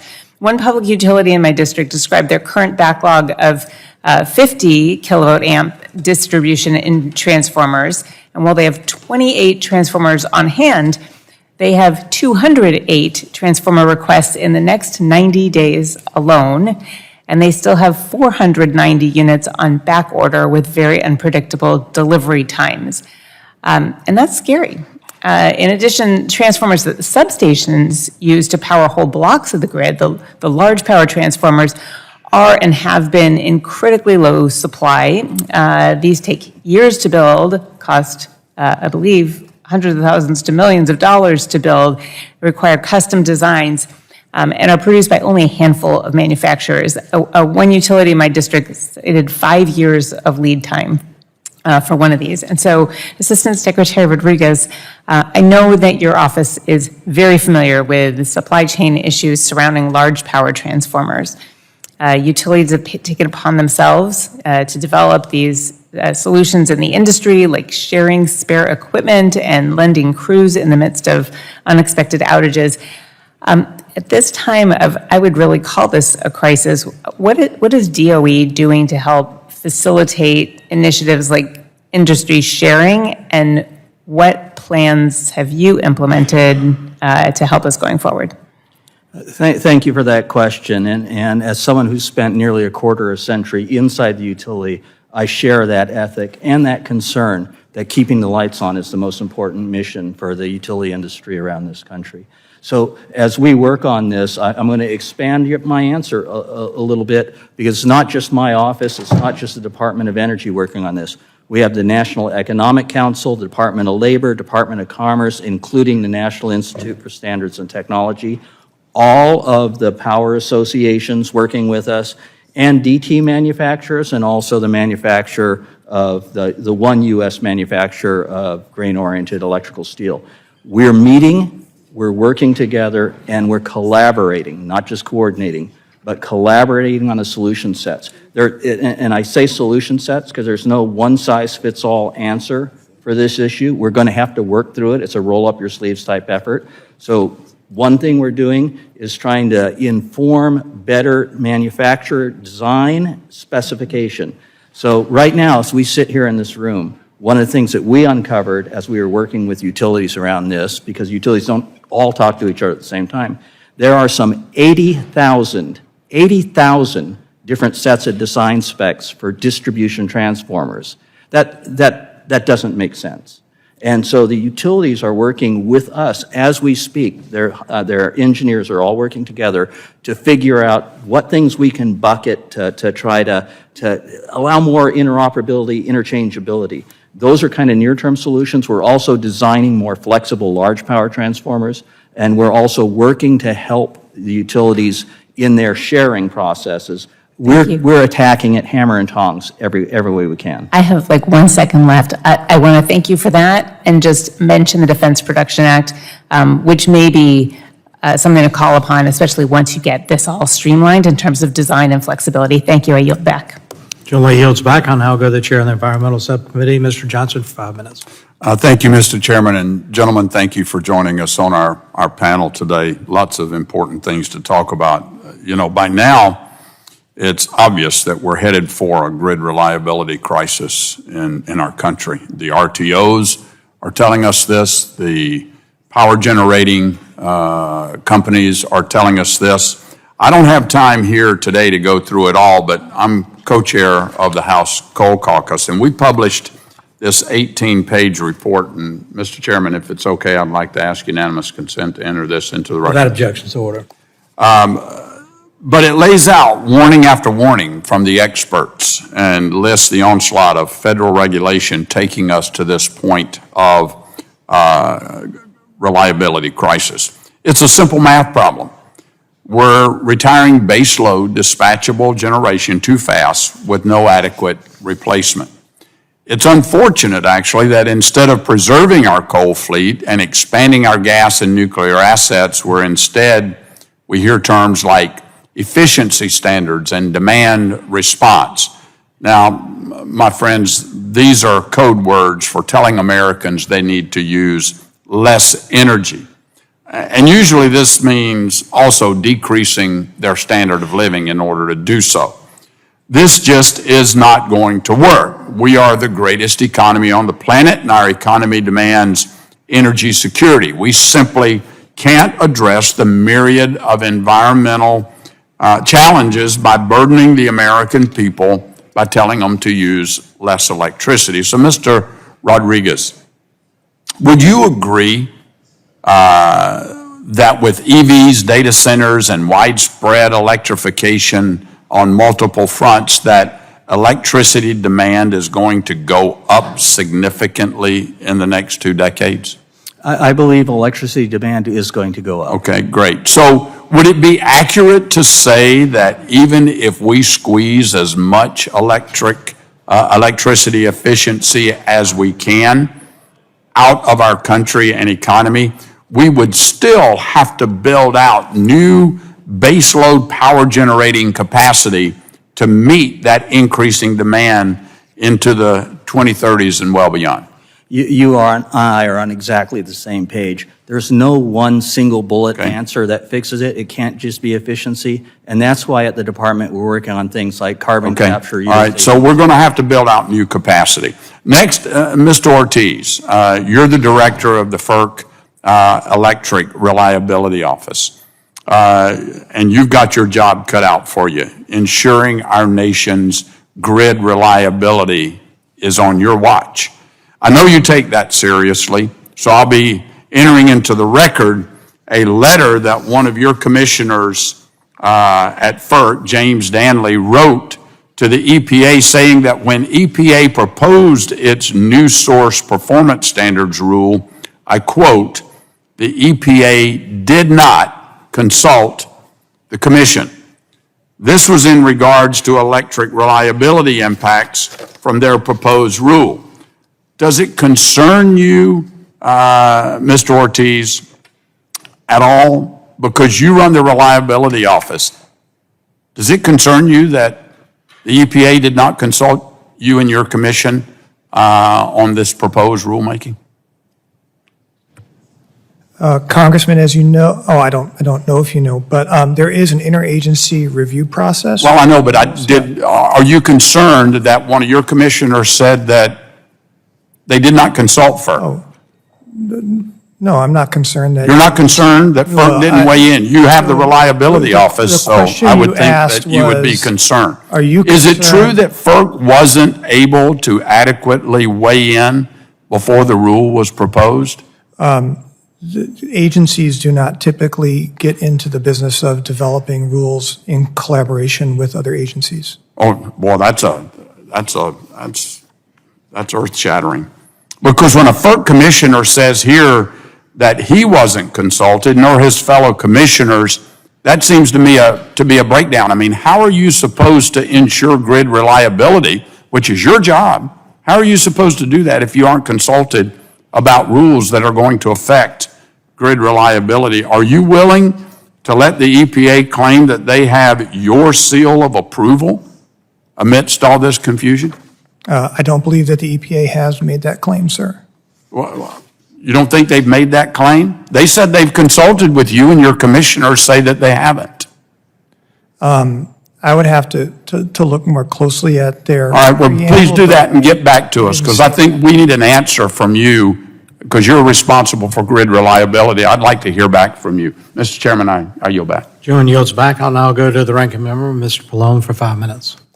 Thank you, Mr. Chairman. Director Ortiz, I want to ask some questions about how FERC could implement the GRID Act. This bill allows for FERC to review proposed federal actions that are likely to have a significant impact on the bulk power system. It also allows for a state public utility commission to initiate a process that would require agencies to turn over detailed information on decisions to FERC and for FERC to issue detailed comments to an agency on their proposed action. Now, you know, there are 50 different state public utility commissions, and it's easy to imagine that one of them finds something it doesn't like in nearly any federal rule or regulation from basically any agency. So does FERC currently have the staffing capability to make judgments on the impact of every federal regulation or determination on the bulk power system? And if a state PUC were to object to every federal rule, does FERC have the capacity to provide detailed comments on each rule back to these agencies? Thank you for the question, Congressman. Let me take up a response through a couple of ways, and I think a more detailed response regarding how the commission may implement this legislation would probably be best for technical assistance. But, you know, there's a couple pieces. One is that determination piece, and, you know, the law is written as, I think, extreme electric reliability impacts, or no, negative electric reliability impacts on the bulk power system. We would have to come up with a a standard for that extreme reliability impacts in order to be able to implement effectively the rule. And then reliability goes far beyond a resource adequacy analysis. It goes to broader interconnection-wide effects having to do with just the behavior of the system on a second-by-second basis. I have a very, very capable team of engineers, but I currently do not have the interconnection-wide models, nor some of the data that I think, at least personally, would be necessary to truly implement that.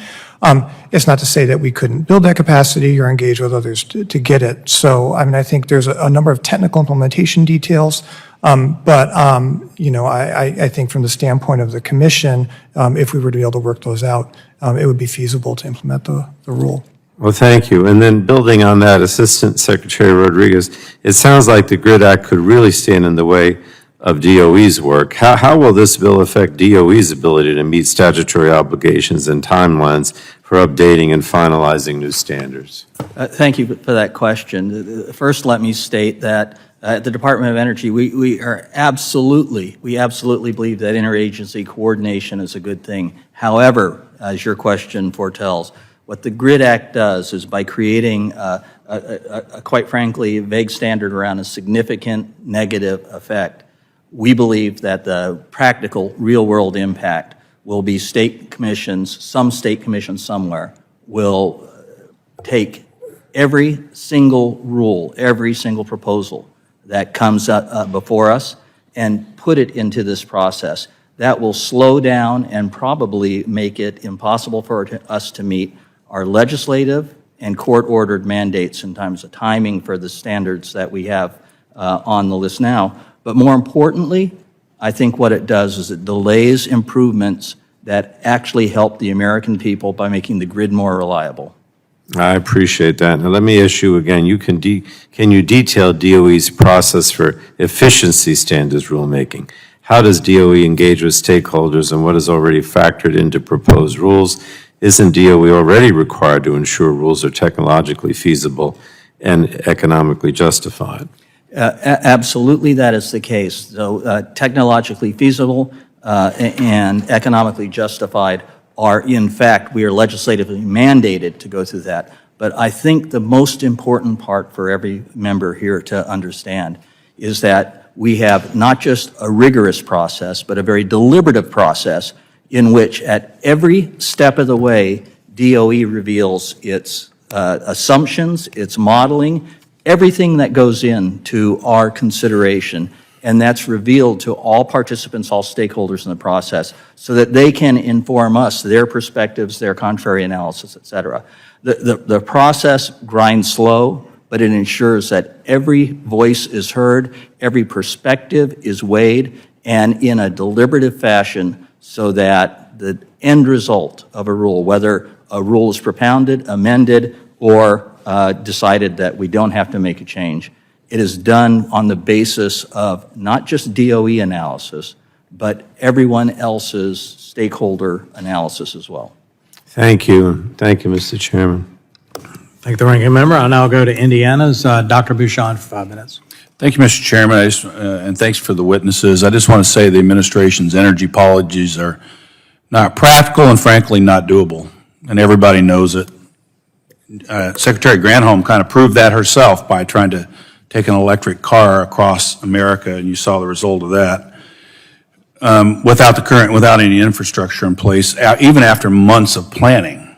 Imagine a citizen in Sullivan County, Indiana, without the benefit of a whole cadre of staffers planning their trip to try to travel to grandma's house in a nearby state with the current infrastructure in place. So it's just, it's ridiculous. I have to say this hearing is timely for my constituents. Increasing electrical bills are starting to create some real concerns within communities across the Hoosier State and drawing attention to the media. Just in the last week, I've read several articles in state publications discussing rising costs, real-world concerns.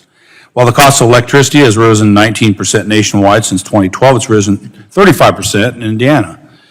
And part of that is we depend on coal in Indiana. The short-term answer is that producers have been forced to move away from that, an affordable and locally available source of energy, to alternative sources when there isn't yet the proper infrastructure in place to do so. I'm not going to argue the merits of coal versus other sources of energy. Every energy source, as we know, has pros and cons, which I'm very familiar, and I believe in an all-of-the-above approach. In fact, last week I spent touring and learning about some of the energy production sites across my district, from a coal mine to a hydropowered dam on the Ohio River.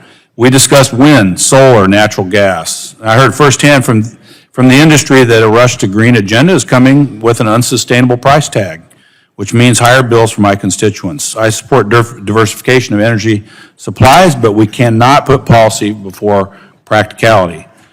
Affordable energy and reliable energy is the key.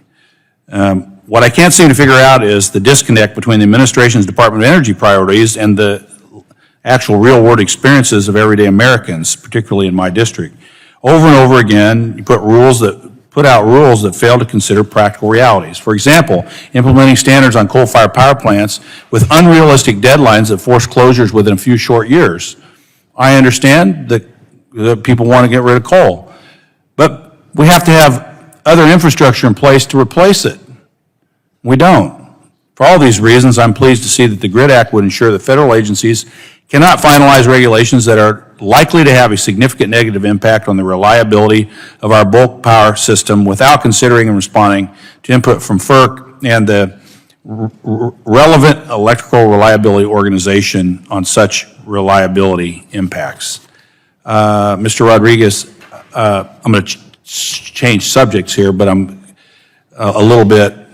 I was recently in North Carolina where they had for a field hearing where they had a shutdown because transformers were attacked by what is considered, I think, domestic terrorism. So what can you give me real specific, and then I was subsequently, let me just say this, I was at CenterPoint Energy in Houston, and we're talking with them about their large transformers and what would happen if something went down to one of their ones that roughly 2 million people would lose power. And they said it would take 2 years to replace it with the current supply chain situation we're in. So are there any real specific examples of what DOE is doing to strengthen and diversify the supply chain for distribution transformers, since we only have one company left producing electrical steel in the United States? Are there things we're doing actively to support this? Yes, sir. Let me start with the pocketbook issues first. There's $10 million in rebates for more efficient transformers on market right now, $10 billion in 48C tax credits. That's foundational. The things that we're doing out of my office as we speak are, again, I talked about this collaboration. It's probably been done before, but I do not know of a collaboration that has been more congenial and more focused than the one we have right now with the power sector, to try to find ways to ensure that we can improve the ability of the manufacturer's existing capacity to meet the needs of the utilities today. And some of that means changing standards, et cetera. Sure. The other part of that is the longer-term view, as I referenced earlier. We can't just keep treading water and fixing this problem over and over again. So we're working on design solutions that use more readily available products and materials that can be sourced right here in America to build transformers of the future. May I say one last word? Yeah, I'm out of time, but. Oh, I'm sorry. Go right ahead. Yeah, I just wanted to get this in. I mean, for example, the city of Washington, Indiana, in my district, shared how the supply chain issues have delayed or even prohibited new housing developments, infrastructure upgrades, and the community's overall growth because of this issue, transformers and the supply chain issues. So I'm happy to hear that you're working collaboratively with the industry to solve this problem. And now you yield back, Mr. Chairman. Chairman, Thank you time's very much. expired. I'll now go to Texas. Mr. Vesey for 5 minutes. Thank you, Mr. Chairman. Y'all know that Texas has a very rapidly growing population, and with that accompanying in load growth coupled with extreme weather events and driving increased utility demand, it comes along with all of that growth that we have. We like the growth, but we have a lot of things that we have to manage because of it. And the constituents that I represent know too well that Texas has a major electric reliability challenge, especially during the summer when we were warned repeatedly that ERCOT and our grid could not meet all of the demand. Just last week, ERCOT filed a request for emergency order under Section 202C of the Federal Power Act to ensure reliability of the bulk power system due to the extreme heat that we were experiencing. In its request, ERCOT noted that it's concerned that a post-contingency overload could occur on a transmission line. And so what that means is that ERCOT is worried that a transmission line that runs power from South Texas to the rest of the state could overload with electricity, and that would put the transmission line itself at risk of essentially frying. Rather than risk the line tripping or breaking down, ERCOT cut the flow of power running over the system right when people needed it most. And worse yet, ERCOT has known about this congestion for a while now. And I want to be clear, transmission is reliability. And I'm disappointed that none of the bills before us today do anything to enhance grid reliability. It's time that we fix the grid, and I'm a proud co-sponsor of the FASTER Act that would align incentives to improve the sitting, planning, and permitting process for interregional transmission lines. And I have a question for Dr. Ortiz. I understand that ERCOT is in a bit of a unique situation, but how would creating a minimum transfer requirement between regional transmission organizations increase reliability in the United States grid? Thanks for the question, Congressman. Indeed, interregional transfer capacity through a number of extreme events has been shown to be particularly effective. For example, during Winter Storm Uri, the PJM interconnection was able to transfer significant amounts of energy to MISO and then to SPP, which helped to maintain the stability of their systems. This was less so the case during Winter Storm Elliott because of the nature of that event. Texas, as you know, suffered significantly during Winter Storm Uri, in part because of lack of connections, but I think that was a minor concern given some of the other factors. So there is demonstration of the need and opportunity for this on a very real level.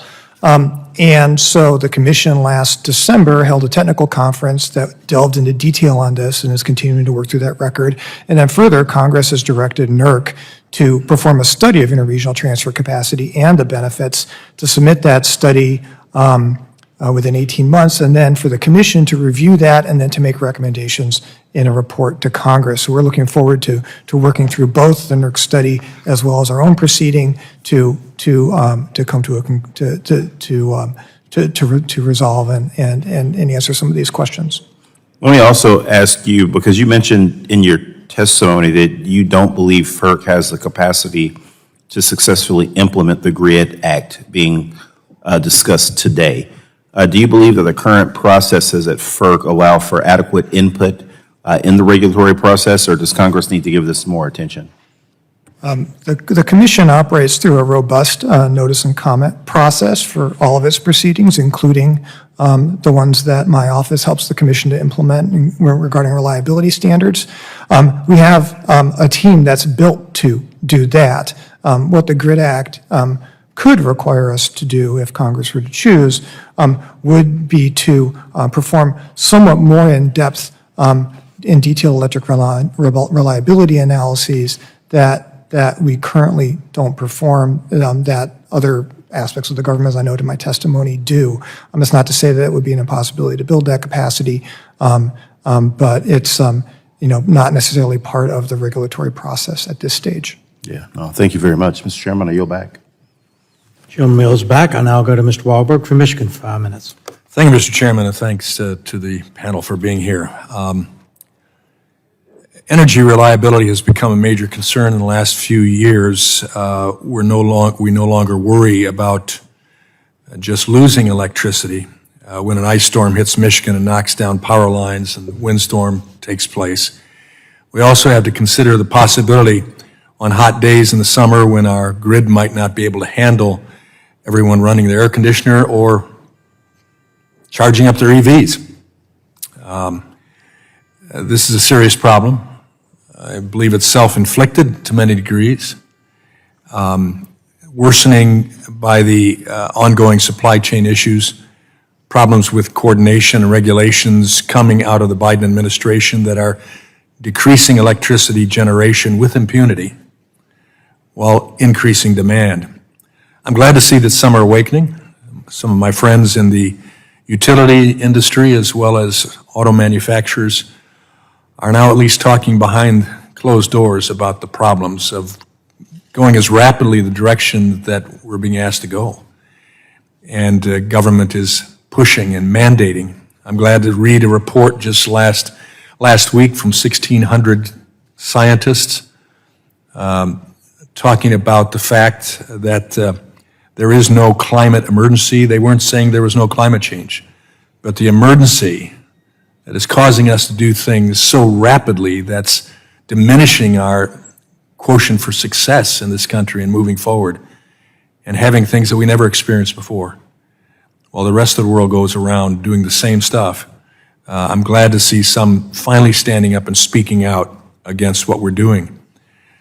Secretary Rodriguez and Dr. Ortiz, I'm concerned by what appears to be a lack of coordination within DOE and across government when it comes to grid reliability. The transformer supply chain, as we've talked about, that crisis is the perfect example. Over the last 2 years, average lead times for procuring distribution transformers have increased from an average of 12 weeks to 16 months or longer, which is having a significant impact on grid reliability and the overall health of the Michigan economy that I'm definitely concerned with. Secretary Rodriguez, as the Assistant Secretary for the Office of Electricity, did you consult with your colleague, the Director of the Office of Energy Efficiency and Renewable Energy, prior to that office proposing stringent new efficiency standards that would limit the supply of transformers? Within the Department of Energy, I consult on a frequent and regular basis with my colleagues at the leadership level at EERE. More importantly, my staff of experts share our learning, our tools, our analysis, not just with EERE, but across the organization as well. But you did consult with EERE. No, I just said we do consult on a frequent and regular basis. But prior to proposing stringent new efficiency standards that would limit the supply of transformers? That was the thrust of my question. Yeah, the efficiency standard first doesn't limit the supply of transformers. It's a proposal for in the future increasing the efficiency of distribution transformers. But the answer to your question is my staff, my team of experts with our tools and our resources, in fact, do consult with EERE on a regular basis. Well, let me move on from there because the result seems to be actual limiting, but nonetheless, did you consult with FERC on the impact of the transformer shortage? There is ongoing coordination between and communication between every federal agency on these issues. Dr. Ortiz, let me jump here. Dr. Ortiz, were you consulted by anyone at DOE on the impact of the transformer supply shortage or the imposition of new efficiency standards? Personally, regarding the new efficiency standards for distribution transformers, the answer is no. I wish I could move. I guess we'll have to save this question. Let me move. Secretary Rodriguez, the DOE and EPA entered into an MOU last spring that provides a framework for interagency cooperation and consultation on electric sector resource adequacy and operational reliability. It includes FERC consultation. How is this MOU being implemented, and what have you learned so far? Yes, thank you for that question. I think that was an important move on the part of both agencies. There has always been ongoing collaboration and communication between EPA and DOE, but what this did is to formalize that process. So thus far, there have been not one, but so far 2 formal meetings between our agencies and, quite frankly, 3 of the experts from my own organization working with EPA. What we do is we provide them with the insights from our research and development, our tools, our analysis, et cetera, so that they may use that to make better informed decisions. Thank you. I look forward to the outcome, and I yield back. Gentlemen's time's expired in this. It's the time we have a second panel. I just ask members and panelists to try to finish up in 5 minutes. Ms. Castor's recognized from Florida. Thank you, Mr. Chairman, very much, and thank you, gentlemen, for appearing before the committee. Reliability and affordability in how we power our lives is very important to my constituents back home in Florida. And we were reminded recently with a powerful Category 3 hurricane. In Florida, we lost about 250,000 Floridians lost power, and I want to thank all the line workers and everyone who worked to get the power back on as quickly as possible.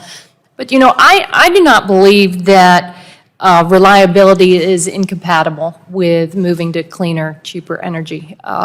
It's not like we're going to do it like this. This is, it's going to take all of us working together to get there, but I've just seen too much evidence that heavily polluting fossil fuel plants and outdated, dirty appliances they really are a lag. They're really complicating our ability to move forward with cleaner, cheaper energy and to get more innovative technologies and lower cost clean energy onto the grid. I think hearing it over and over again really ignores the reality of what's happening, because natural gas power plants, for example, have proven to be particularly vulnerable during extreme weather events, whether we're talking about hurricanes or winter storms. And moreover, the high cost of gas is really wearing on my neighbors back home. It is very apparent in Florida because we're touted as the Sunshine State, yet the utilities have kept us really hooked on gas. 75% of our electricity generation in the Sunshine State is gas. And what has that meant? Massive electric bill increases over the past year, especially since Putin invaded Ukraine. So we're looking for these innovative and techniques and expansion of transmission to get cleaner resources onto the grid. Just 2 weeks ago, DOE rolled out its first tranche of funding for the Transmission, Siting, and Economic Development Grant Initiative. It's about $760 million through the Inflation Reduction Act, designed to help overcome the permitting challenges that slow the deployment of transmission infrastructure. I'm really proud that the Select Committee on the Climate Crisis helped put this initiative together that was included in the Inflation Reduction Act. Assistant Secretary Rodriguez, can you discuss why the rapid build-out of new transmission lines is essential for grid reliability, and how is that pre-planning initiative, this new Transmission, Siting, and Economic Development Grant Initiative, how is that going, and what do you need from stakeholders moving forward to make it work? Thank you very much, and I want to jump on the one word you used in there that is the most essential thing that I want every member to think about: pre-planning. The idea here that we're trying to do from the Department of Energy is to help to modernize Americans' grid by working with industry, by working with folks like yourself, so that we can take the steps today that will ensure that as we move into the future, where there's going to be more demand and more innovation, that the grid remains as reliable, as resilient, as secure and affordable as it is today. Two things around transmission, if I may. Number one, yes, it is absolutely necessary that we start working on and thinking about today everything from the permitting process, et cetera, for new transmission, for more interconnectivity. America needs a grid where we all can share in the work of reliability. But may I add one thing that I hope, as you all work together on reliability, that you consider as well. There are advanced grid technologies available today that can and should be used to enhance the throughput and the reliability and the safety of existing transmission corridors. We're working on both of those in the Department of Energy. We're working with industry to help prove those out. And quite frankly, we're working with utilities and grid planners to help them get the confidence they need to make these investments today. I hope that you all look at that as well. So how is the pre-planning effort going, the new Transmission, Siting, and Economic Development initiative. And then I hear you on the grid enhancing technologies. Are you able to work with stakeholders to bring in the grid enhancing technologies as part of this pre-planning initiative? Yes, we're working on it as a roll-up-your-sleeves initiative. Every person in my office knows that I only talk about reliability and resilience with the word affordability, and that's part of the answer. So far, it is going pretty darn well. I am so proud of the sister agency, not agency, sister office and the grid deployment office and the work that they're doing. They are rolling out solutions as we speak, but probably more importantly, helping industry to make the investments needed through that. Also, my friends in MESC are helping on that as well. This is a whole Department of Energy approach. We're trying. Can you give us an example, one part of the country or a certain state where you think there's great promise, or you've seen? Oh, I'm sorry. Am I over? Yeah. Oh, I'm sorry. I'll yield back. Thank you. Thank you. That young lady's time's expired now. Ms. Lesko from Arizona is recognized. Thank you, Mr. Chair, and thank you to both of you for being here to testify. Both Congress members DeGette and Peters both mentioned a study highlighted in a Washington Post article titled, "Phoenix Power Outage Amid a Heat Wave Could Possibly Kill Thousands." Well, that's exactly why we need Chairman Duncan's grid reliability bill, in my estimation. And in fact, that article also said Phoenix, which I represent part of Phoenix, Arizona, has a reliable grid. Well, part of the reason that Phoenix has a reliable grid is we have a diversity in energy sources. In fact, in Arizona in 2022, natural gas powered 42% of our electricity, nuclear 29%, coal 12%, solar 10%, hydro 5%, and wind 1%. And I do think the combination of diverse energy sources and new technology will help secure our grid reliability. I look forward to supporting your bill, Mr. Chairman, the GRID Act, as it addresses a very crucial issue. It is an important step to address the reliability, abuse, and overreach of the Biden administration, in my estimation. Another area I think this committee must fix is the broken market system in the ISOs and RTOs have developed, which does not prioritize or incentivize grid reliability at times. James Robbs, CEO of NERC, the North American Electric Reliability Corporation, stated in recent Senate testimony, quote, "Unless reliability and resilience are appropriately prioritized, current trends indicate the potential for more frequent and more serious long-duration reliability disruptions, including the possibility of national consequence events," unquote.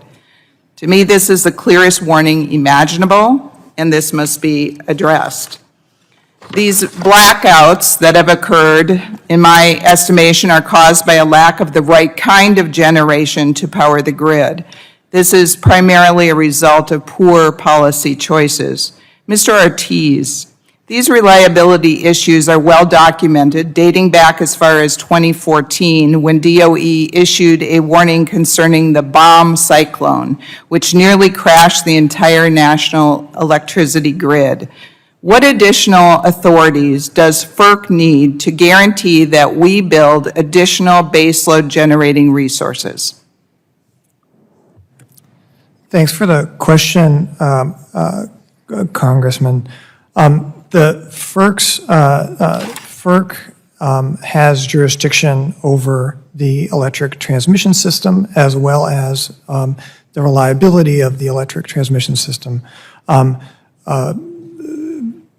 We also, through our regulated markets, the regulated markets have the responsibility for implementing reliability standards within their footprint, as well as managing on behalf of the states that they are that are members, resource adequacy, and of course that differs in quite a bit. FERC's role there is to ensure just and reasonable rates. It isn't to make choices regarding either resource adequacy or the kinds of resources that are constructed. FERC is a fuel neutral, all of the above agency that is, and that's been stated on the record by the chairman and the commissioners, and therefore, I don't have a response regarding additional FERC authorities. Do you have any specific actions that FERC could take with your authorities that would address grid reliability? I can highlight a number of actions that we have taken, in particular to address reliability concerns associated with the changing resource mix. We first directed NERC to identify and register inverter-based resources, which are largely solar and wind resources, could also be batteries as well, so that they are required to comply with reliability rules. And then we also in the process of completing a proceeding to direct NERC to update its reliability rules to take into account the behavior of those resources to ensure that the planning is adequate to ensure reliability as they're being integrated. Furthermore, in our recent final rule regarding interconnection, two components of that rule place a requirement for interconnecting non-synchronous resources, inverter-based resources in particular, to provide accurate validated models as a condition of interconnection, as well as to be able to have certain ride-through capabilities during disturbances, which NERC has identified as a key reliability risk. So we have very much taken up the mantle of making sure that we improve reliability right now. Thank you, and my time has expired. I yield back. Gentleman yields back, and I'll go to Mr. Sarbanes for 5 minutes. Thanks, Mr. Chairman. Thank you all for being here today. We really appreciate it. Since 1975, as you know, the Department of Energy's Energy Conservation Standards Program has put out very reasonable, feasible energy saving standards for a whole variety of household appliances, dishwashers, stoves, light bulbs, washing machines, dryers, refrigerators, et cetera. Even though the energy savings for any one of these appliances might be small, as we've already heard today, the sum of these energy savings can have a very significant impact on energy costs and save the average family hundreds of dollars annually. So, Mr. Rodriguez, I'm trying to get some sense of it, like quantify what that looks like. If you take those individual appliance energy savings cumulatively across all the appliances that have these standards across the country, can you give me a sense of how much energy we're saving because of those standards and because of the standards program? I can actually, and it's a startling statistic that I think everyone should know. On a look-back basis, by 2020, the efficiency standards have saved Americans more than $1 trillion from energy that otherwise would be wastefully used. By 2030, we expect that number to be $2 trillion.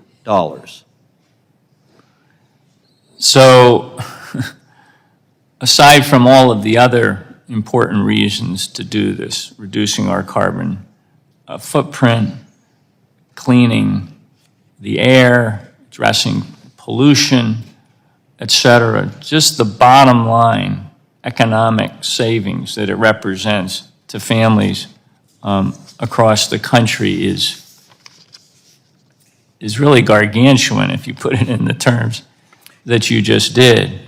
And this matters not only to the consumers, but when we consume less energy, as I indicated, we're relieving stress on the grid. I mean, you've talked a lot today. You've had a lot of questions about grid reliability, how to kind of manage the portfolio in ways that creates stability across the system.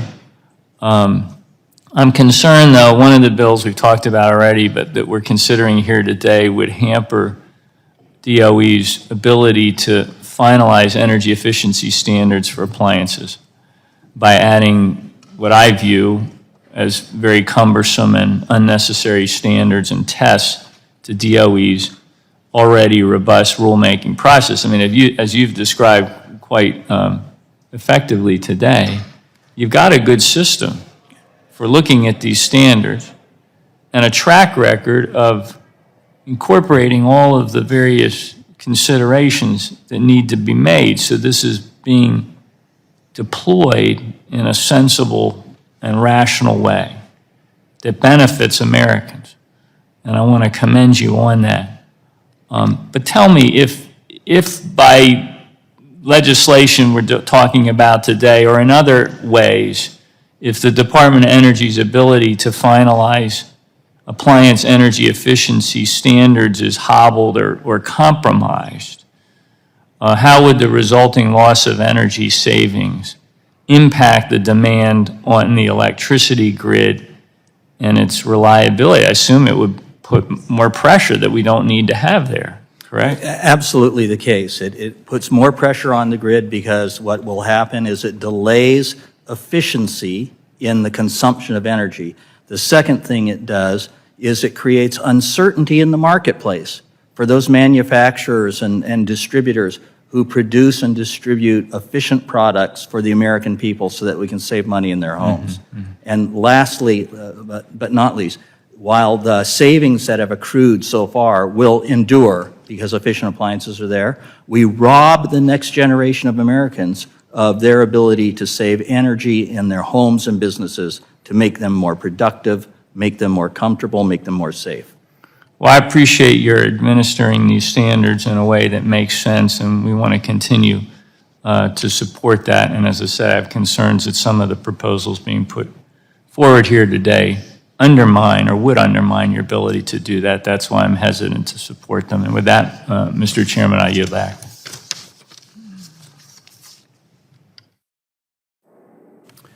Gentleman yields back. Now recognize the gentleman from Texas, Mr. Weber, for his 5 minutes of questioning. Thank you, Chairman. Mr. Rodriguez, I'll start with you. Is there a danger, of course you're aware of the Transformers amorphous steel regulation now.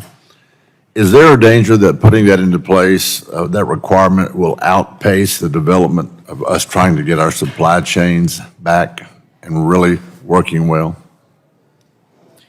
I think not, and let me tell you why. I can understand why you would ask that question.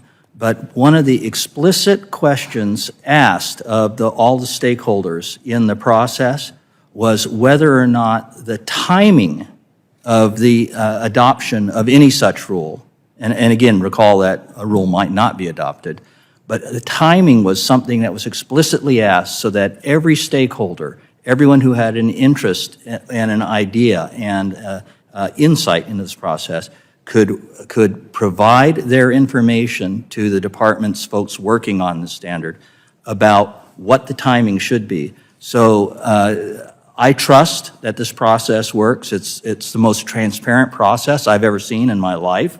And I come from California, so I know regulation.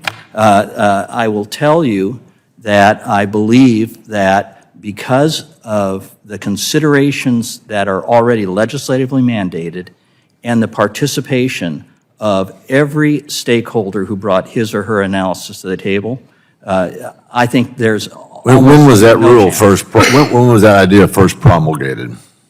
I'm sorry, say that. When was that idea first promulgated? I apologize, To what make idea? make transformers out of amorphous steel. Oh, the idea is not to make transformers that use amorphous steel as their core. It was propagated by the requirement, both legislative and court-ordered requirement, that we review the existing standards, which hadn't been reviewed since. What was the timeline on that? When did that happen? The existing, the last time this was looked at was. I'm talking about the first time. The first time for this current standard? Mm-hmm. I don't have the exact date, but whenever. Did you say 1 year, 2 years, 3 years previous? It's probably been, and I apologize because I didn't work specifically on that phase of this process, so I don't know for sure. But I would tell you that the process is such that folks in the Office of Department of Energy are continually looking at what the advancements are in technology. Well, I get that, but what I'm concerned about the time frame is, are we going to have a requirement that our supply chains, quite frankly, aren't going to catch up with? And let me move on because I'm going to run out of time here. What about permit processes? When you've got somebody who's wanting to, hopefully we'll be getting some more transmission plants, some energy transmission plants built, energy production, electric transmission.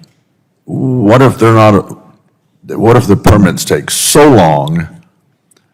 Do you worry about our baseload requirements might be jeopardized because the permit process is so long? I'm going to share with you, I think you and I are on the same page about this. If you look out the window today, you would see that the permitting process for new transmission, it takes so long. Now, I understand it's a deliberative process. Well, I'm talking about generation and, of course, resulting transmission. Yeah, and so what we're dealing with right now is within the Department of Energy, we're doing work to speed up the transmission permitting processes in all the various jurisdictions. Do you think that investors are hesitant to commit because they never know how long the permitting process is going to take? Is it too encumbersome in your opinion, even in some instances? I can't speak for the mind of the investors, but I will say it is in the Secretary of Energy's, not just wish list, her demand list of all of us, that the permitting process must move in a more expedient fashion so that the folks who would invest in it have more certainty about the timelines. Golly, I've got so many questions. Should American choices, when we go back to gas stoves and appliances and some of the other regulations, should American consumers' buying patterns and/or choices be considered, or is it all just about the consumption of energy? The consumer benefit is a core part of it. I didn't ask about the benefit, I asked about their choices. Yep, and absolutely consumer choice is something supported by the Department of Energy. All efficiency standards do is pave the way for more efficient products that benefit Americans by, number one, helping them use waste less energy. Let me break in very quickly. I was an air conditioning contractor for 35 years, and the SEER ratings that first came out, really, in Texas, people were really griping about them. I'll yield back, Mr. Chairman. Chairman, time's expired. Now I'll go to Mr. Cardenas, California, 5 minutes. Thank you very much, Chairman Duncan, and also Ranking Member DeGette for holding this hearing, and thank you to our witnesses for being here. Appreciate your answers and your expertise. To begin, I want to acknowledge that as a member of Congress, we are here to protect the health, well-being, and quality of life of our constituents, the American people. That includes examining, protecting, and strengthening the tools that we already have in place that do just that. One example of the tool that has proven effective for the American people is the National Appliance Standards Program. Standards within this program are popular and good for the American people.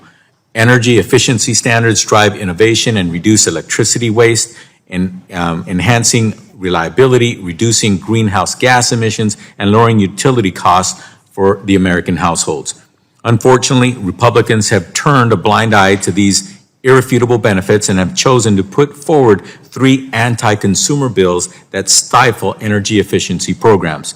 Assistant Secretary Rodriguez, in your testimony, you explained the process for issuing energy conservation standards. Could you please explain how the DOE Appliance and Equipment Standards Reform and Consumer Protection Act would impact the DOE's process for issuing energy conservation standards? Thank you. At the heart of my assessment of the impact of these bills on the Energy Policy and Conservation Act is this.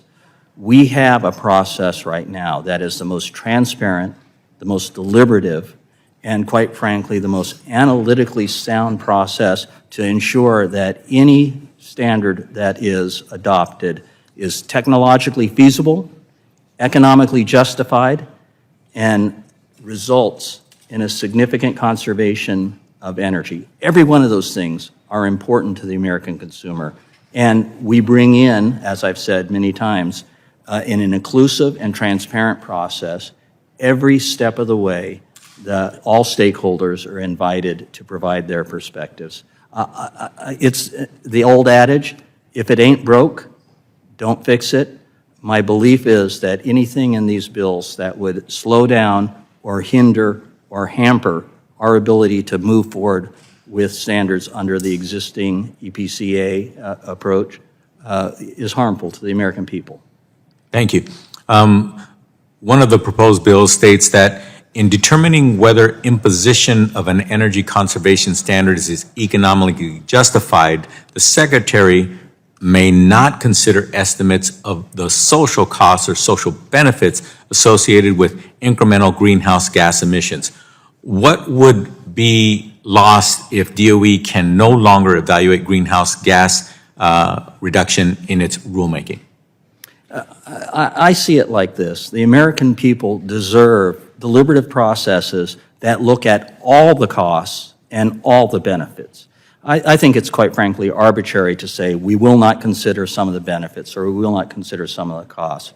I believe the process that we have today considers each and every element that should be considered in terms of cost-benefit analysis, and the American people deserve to have that kind of rigorous analysis in place. I think it makes sense that in anything that we do, looking at the short-term and long-term cause and effects and benefits definitely should be done, especially in a transparent process as we have today. Thank you. You've been in the industry for years. What happens when we ignore GHG emissions and their climate impacts? For those who are listening, that's greenhouse gas. I've been, as you point out, I've been in the industry and around the industry for over 3 decades now. Every utility CEO I know is cognizant of the fact that utility emissions are part of the pollution problem, part of the greenhouse gas solution.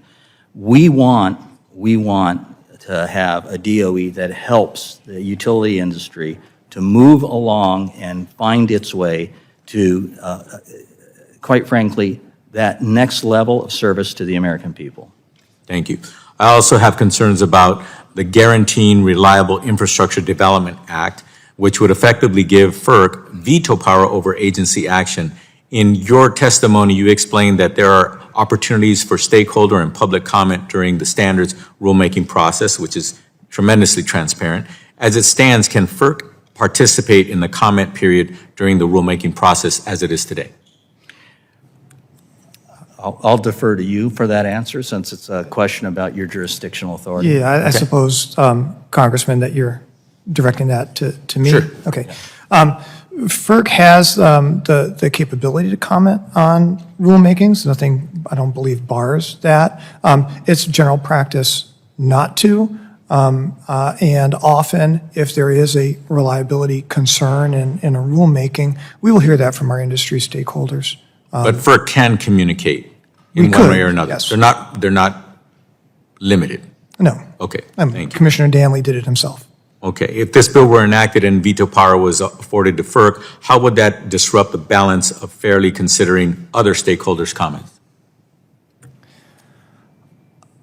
I don't know if I have a good answer for that question, other than to acknowledge that, the Administrative Procedures Act requires agencies to fully consider actions if the commission provides comments that are more particularly robust than perhaps other comments on electric reliability, that any other agency, any covered agency would have to respond per the legislation. Thank you. My time having expired, I yield back. Chairman yields back. I now go to the Chair of the Oversight and Investigation Subcommittee, Mr. Griffith, for 5 minutes. Thank you very much, and I apologize that I've been upstairs doing an Oversight and Investigations hearing, but that has now concluded. And I know that you all have talked some about grid reliability, but I'm going to ask a couple questions in that direction. I don't think these have been asked. So, Director Ortiz, according to the Energy Information Administration, more than 220 coal-powered plants have closed since 2014. While a good bit of this capacity was replaced with natural gas plants, some was replaced with non-dispatchable generation like wind and solar. Does FERC take the rate of retirement and wait for dispatchable generation into account when they promulgate new reliability standards? The reliability standards are developed through a process that occurs primarily first at NERC and industry, and they're developed by industry and then submitted to the Commission for approval. Within the deliberations at NERC that our team monitors, they consider these are utility representatives that take into account a wide range of both technical as well as kind of environmental meaning the state of the utility industry when working through options for what those standards look like. So, not pointing to any specific standard, I can attest that the development of those standards is a very robust process that takes into account many, many factors. All right, I appreciate that. What can you tell us about the EPA's interaction with FERC when the EPA is promulgating regulations that could affect the bulk power system? Specifically, what happens if EPA tells you what they're doing and then you make a recommendation or a comment and then they reject that? Is there any recourse within the administration to resolve that difference of opinion? That's a legal question. I'm an electrical engineer, sir, so I would probably have to take that back and ask our general counsel's office to provide a more fulsome response. Well, could you do that for me? Because obviously, we're concerned about grid reliability, and we want to make sure that as we move forward, if there's a conflict in the administration, there's some way to resolve it, particularly if you all are saying that it may be affecting the reliability of our electrical system. Okay. Thank you. I appreciate that. So I'm a proud sponsor or co-sponsor of Representative Hudson's bill where we're talking about here today on banning the increase in transformer standards. Assistant Secretary Rodriguez, you talk in your testimony about how you all are administering a tax credit program for companies to replace their transformers. What's the uptake on that been? I apologize for not knowing that information as I sit here today. I would have to go back and ask the MESC office who is administering that program, but I will absolutely do that for you, sir. It'd be good to know if the program's being taken up. And as a part of that, and you may not have this information either, which is fine. I mean, folks back home may not understand. We ask all kinds of wild questions, and you can't be prepared for everything, and I understand that and appreciate that. But are the companies who are looking for transformers able to find them that meet the current or the proposed standard? And are those transformers made in the United States of America or elsewhere? The good news on distribution transformers is that the majority of the transformers manufactured for use here in the United States are produced by domestic manufacturers.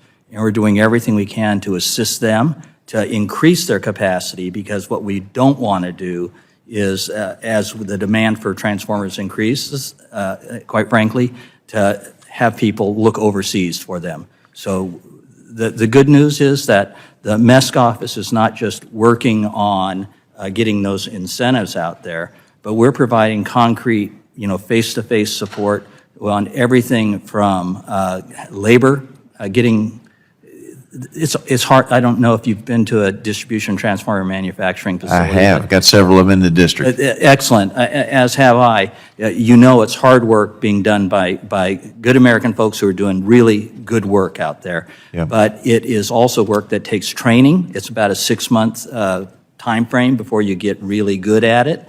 And retaining those folks is not easy. There are other jobs out there that, quite frankly, aren't as hard. What we're trying to do around that is to ensure that we help the distribution manufacturers, which are local in nature, to try to expand their scope of thing. And may I say this last thing, because it's important to me. All right, you get it out, and I want to get something out quick before my time's out. But also to find veterans to work in these facilities. And so what I would say back is my companies tell me they're having a hard time finding the electric steel, the steel that's used in those transformers from an American source. There's only one left, and if we keep raising the standards, we'll have none. I yield back. Chairman yields back. I now I'll go to the acting ranking member, Ms. Fletcher from Texas, 5 minutes. Well, thank you so much, Mr. Chairman, and thank you to our witnesses for being here. This is an incredibly important hearing today. It's important to my constituents in Texas.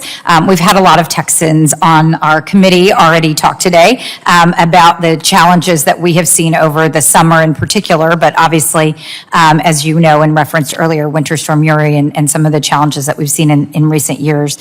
Throughout the last month when I was at home, I lost count of the number of times that I got a notice from my electricity provider or from ERCOT or from another source asking me to conserve energy at home because of concerns about the grid and because we really weren't sure that we'd be able to have the ability to meet demand at those peak hours. And, you know, as we discussed, and you all have already said, losing power isn't something that's theoretical for us. This isn't a concern that we imagine, but this is something that we are very much still living with from Winter Storm Uri. People in my hometown in Houston and across the state of Texas are carrying with them the memories of that storm and are deeply concerned about reliability and resiliency of our grid. And I think it's important to just to remember that storm led to the death of more than 200 Texans, and it threatened the health and safety of more than 4.3 million people who lost power, many for several days, including me at home. And then, of course, we had to boil our water and deal with all the other concerns that come from a long power outage. And unfortunately, several years later, we've seen very little action from ERCOT, which is the state's power grid operator, as you all know. And just last week, after this extreme heat in Texas all summer, ERCOT issued its second highest alert for the first time since Winter Storm Uri. And we narrowly averted rolling blackouts in Texas last week. So, we were able to do this by asking people to conserve and to reduce our energy consumption. Everything from, turning up the thermostat to not running your appliances. And I think it's really important in this hearing today where we're talking about energy efficiency that is part of the solution that we're asked to do as individuals and collectively. So I'm a little bit disappointed that the legislation that we're taking up today undermines the ability of DOE and EPA to finalize regulations that are related to energy efficiency. And I want to spend the time that we have first touching on something you mentioned in your testimony, Dr. Ortiz, just about the work that FERC has done to improve the ability of the grid to withstand these extreme weather events. And could you just talk a little bit about the role that efficiency plays in shaving off peak demand and in avoiding grid stress in these kinds of moments? Thanks for the question, Congressman. Energy efficiency at the consumer level is not part of the jurisdiction of the agency. To the degree that efficiency measures reduce peak demand, they obviously put a downward pressure on resource adequacy in the planning context, and then also on required reserves in the operating context. Okay, thank you. And I want to take the minute and a half I have left to touch on one other topic. It's something that we've talked around a little bit today, but I do think it's really important that one of the things we've talked about for years and that we're talking about in this hearing is kind of that nexus of gas and electric reliability. And could you just talk a little bit, again, Dr. Ortiz, about the importance of natural gas reliability to the reliability of the bulk power sector, and a little bit about some of the gaps and the laws and regulations around gas reliability? Oh, great. It looks like I have 50 minutes to go on, so I'm happy. So natural gas system reliability is fundamentally crucial to electric reliability, and it's only grown more so. To the degree that I think we're coming to a situation where the interactions between those systems are so tight and so linked that there's a real rethinking that needs to occur. And the Commission has explored this in its New England Gas Electric forums. And then in addition, as a result of a lot of the gas failures that occurred during Winter Storm Uri, at the request of the Commission, the North American Electric Standards Board issued a recent report recommending a number of changes to gas system planning and operations to help better support reliability. Those are very complex. I'm not a gas expert, so I can't quite go too far, but just to say that, to reiterate your point, that the reliability of the natural gas system is fundamentally critical to the reliability of the electric system. Well, thank you so much for that. I know I've gone over my time, so I appreciate it, Mr. Chairman. Appreciate both of you and your testimony today. Thank you so much. You're the ranking member. I'll give you some lenience. Now go to Mr. Balderson, I believe, for 5 minutes. Thank you, Mr. Chairman, and thank you both for being here today. My first question is for Dr. Ortiz. Dr. Ortiz, I'd like to follow up on a point that Chairman Johnson raised earlier. In the EPA's proposed rule, new source performance standards for greenhouse gas emissions, the EPA states that it elevated the reliability implications of the proposal and consulted with the Department of Energy and FERC in the development of these proposals. As we've discussed, Chairman Danley stated, I was not asked what I thought of the proposed rule's effect on electric reliability, and I am not aware of my fellow commissioners having had their feedback solicited. Commissioner Danley also points out that the opinion of the commission staff does not and cannot constitute the opinion of the commission. Dr. Ortiz, in a yes or no answer, do you believe the EPA properly engaged with FERC on this proposed rule, specifically on its potential reliability implications?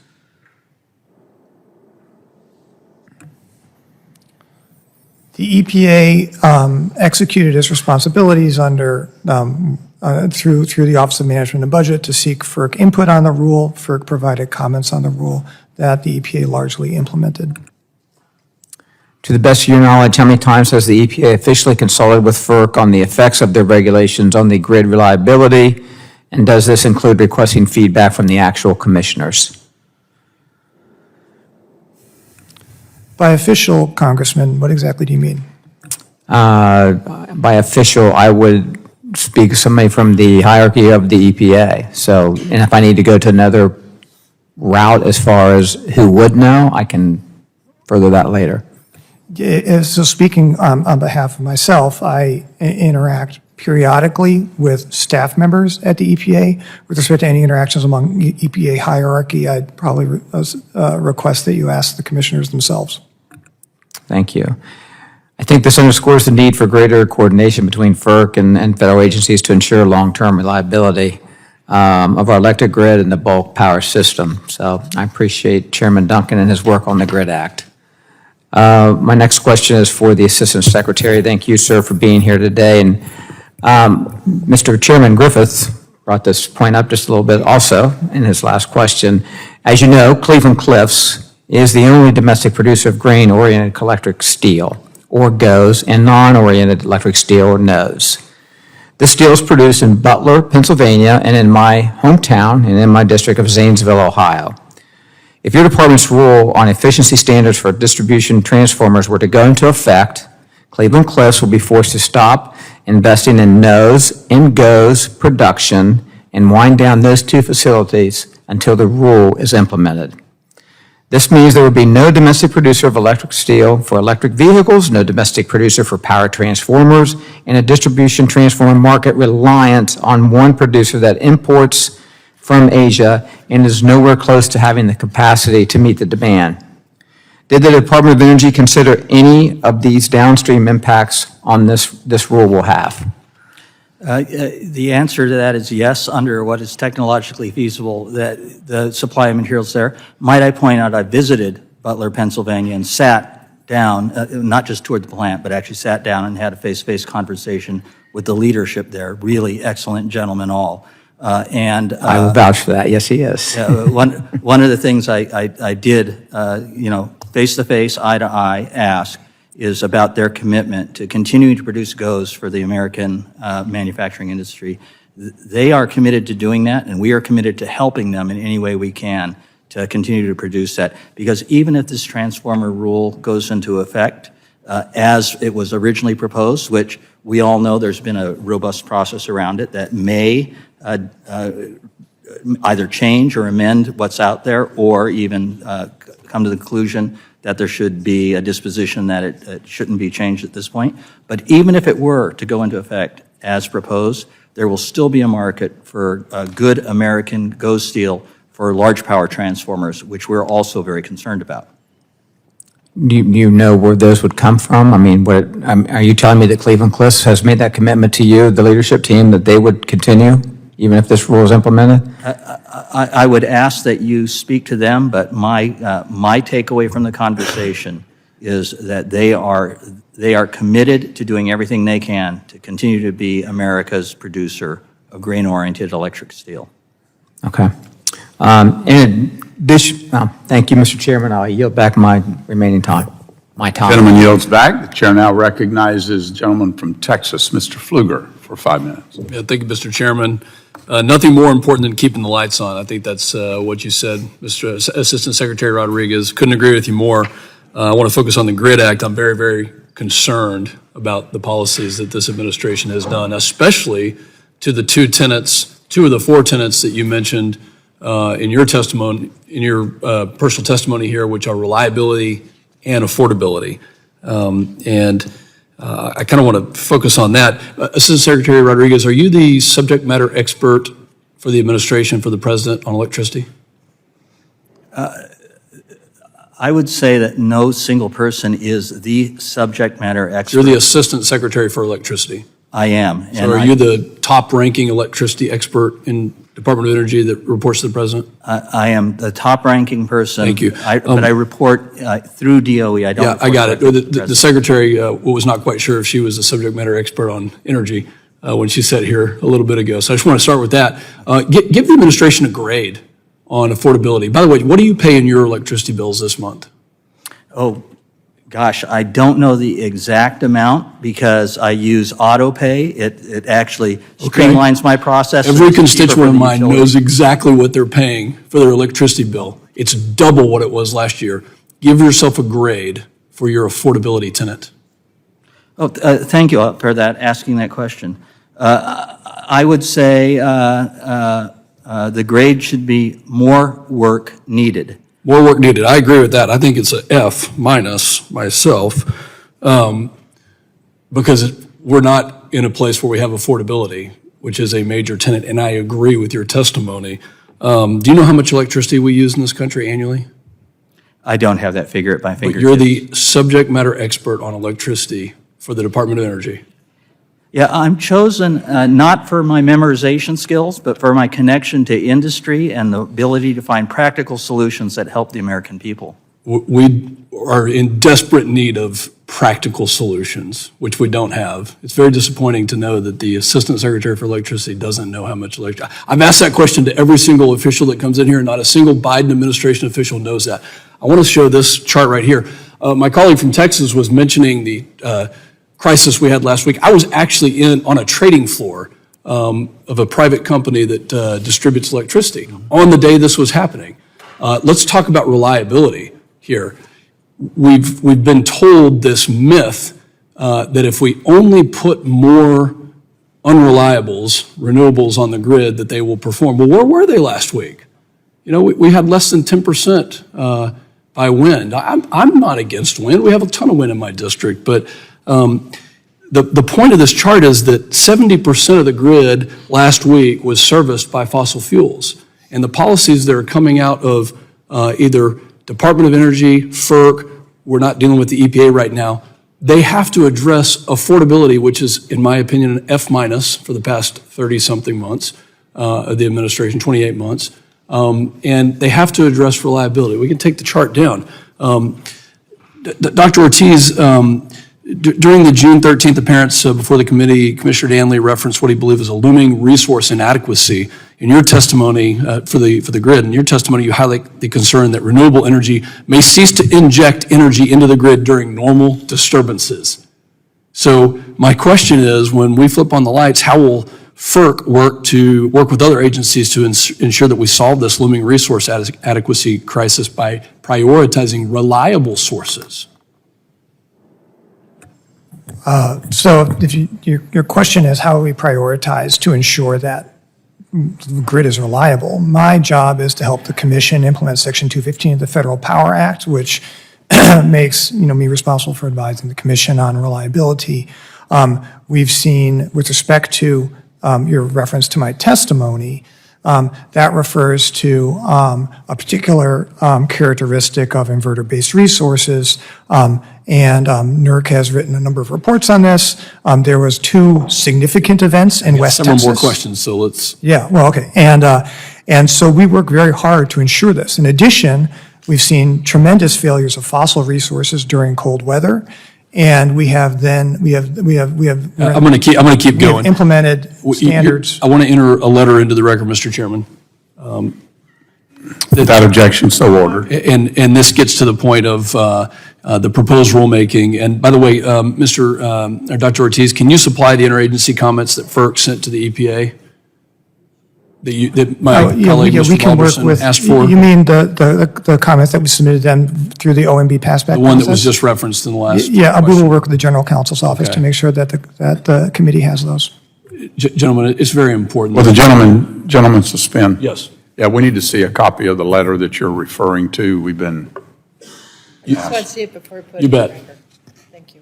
Let me get it on, I've got a remarkable in the digital age here, so let me show you a copy real quick here. Letter for the record. I'll show it to the camera right here. can you send it to? There we go. Yeah. See that? Can you send it to staff, please? I actually have the facts here. Thank you. It's imperative that the Department of Energy and FERC know how much electricity we use in this country and Gentlemen may continue. reliability decisions that are good for our affordability and good for our national security. I yield back.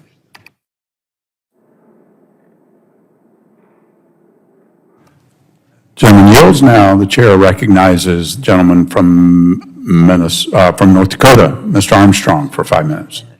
Before I get into my questioning, I just want to address a couple things that were mentioned earlier. And regardless of the different debates, I think it's important to recognize that products that use marginally less energy are never going to be a substitute for generation. And earlier there were talks about PJM exporting power to MISO and SPP during significant weather events. That only works if the donor RTO has the sufficient generation. You can have all the interconnection in the world, but if the generation isn't there, transmission is a second thought. And I know this because during the Texas winter storm, it was 27 degrees below zero in North Dakota. That event happened from the Canadian border all the way to the Gulf of Mexico. So, Director Ortiz, one of the goals of the Office of Electric Reliability is to coordinate with ISOs and RTOs, among other entities, to facilitate electric reliability and security. Can you briefly explain what that coordination looks like? The Office of Electric Reliability's responsibilities have to do with implementing Section 215, which, as I stated in my testimony, has to do with certifying and overseeing the Electric Reliability Organization, which is NERC. My office and my staff work closely with NERC and its stakeholders, which are heavily represented by the RTO, which the RTOs participate significantly in across their various committees.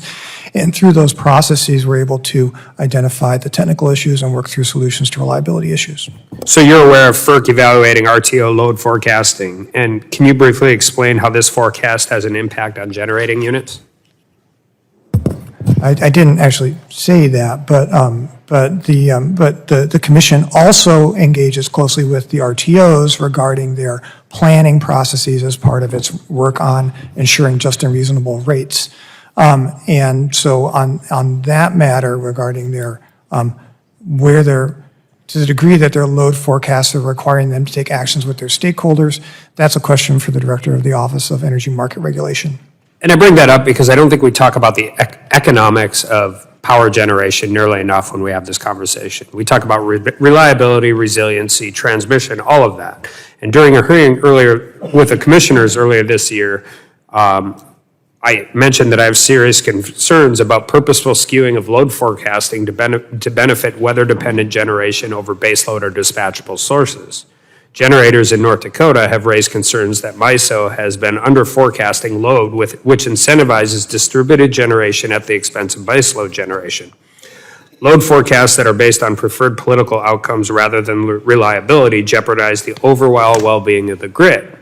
And we know that the Sierra Club and the NRDC have evaluated influencing PJM forecasting because these organizations claim that PJM is muting price signals that are essential to attracting, their words, the right kind of resources, also known as renewables.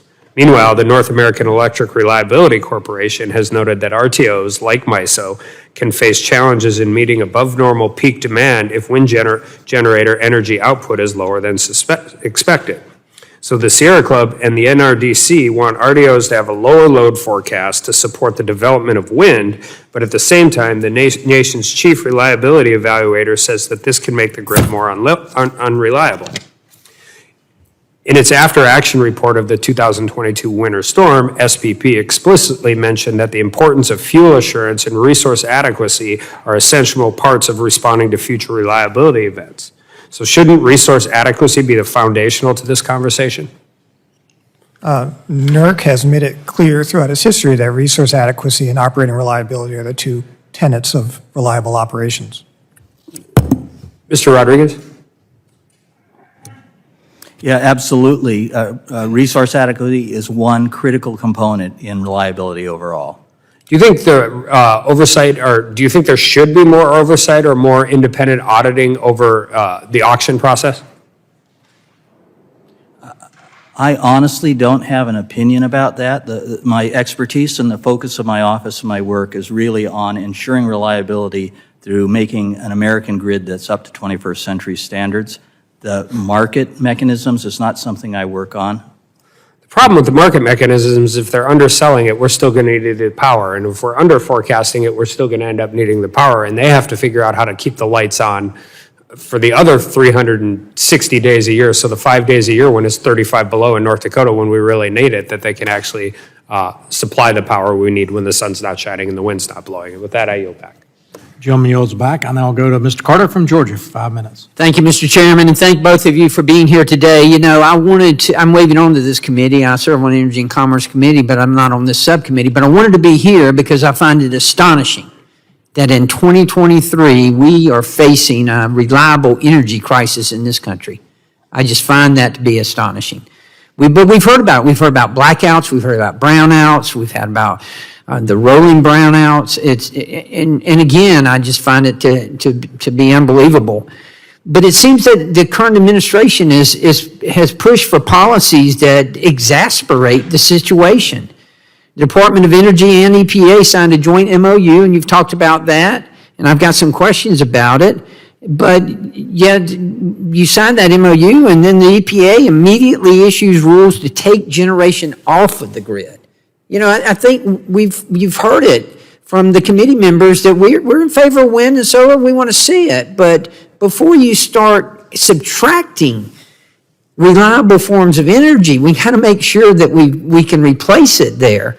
In fact, in May, FERC Commissioner Mark Christie talked about electricity reliability, and he said, the problem generally is not the addition of intermittent resources, primarily wind and solar, but the far too rapid subtraction of dispatchable resources, especially gas and coal. We had Commissioner James Danley, who testified before this committee, and he said he believes it's a looming resource adequacy crisis that we're going to be facing here. We want our country to grow. We want it to thrive. But we got to have the lights on in order to do it. Mr. Ortiz, I want to ask you, earlier my colleague was talking about the MOU, the interagency comments that FERC sent to EPA dealing on the EPA rule that affected power plants. You said that the EPA largely implemented the terms of this. What did they ignore? Can you define what largely? Yes, I can. So with respect to, we had a number of, it wasn't a long list of comments, but a number of comments. And regarding reliability, we noted that EPA had claimed it had made a reliability analysis based upon a forward-looking resource adequacy assessment.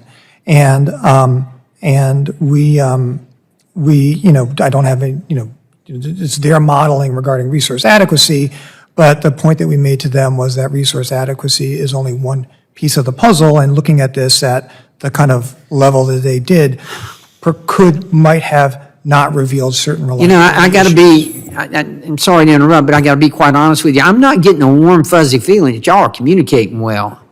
Should I? We communicate through the official channels, through the OMB passback process. Is that a yes or no? Are y'all communicating well? I'm not here to make a judgment on it. I'm here to execute the laws and the requirements. The Okay, requirements that all we. right. Throughout this hearing here today, a number of my colleagues have commented about the lack of coordination between EPA, and Department of Energy, and FERC, and I echo those concerns.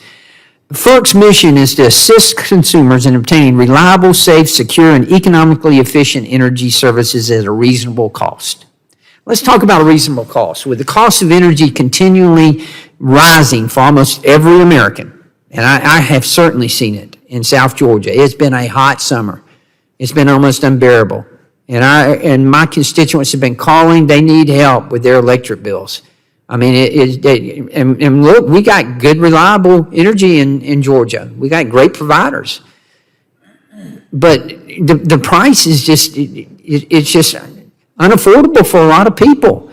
Can you tell me what input FERC has to provide to ensure these rules result in economically efficient energy at a reasonable cost?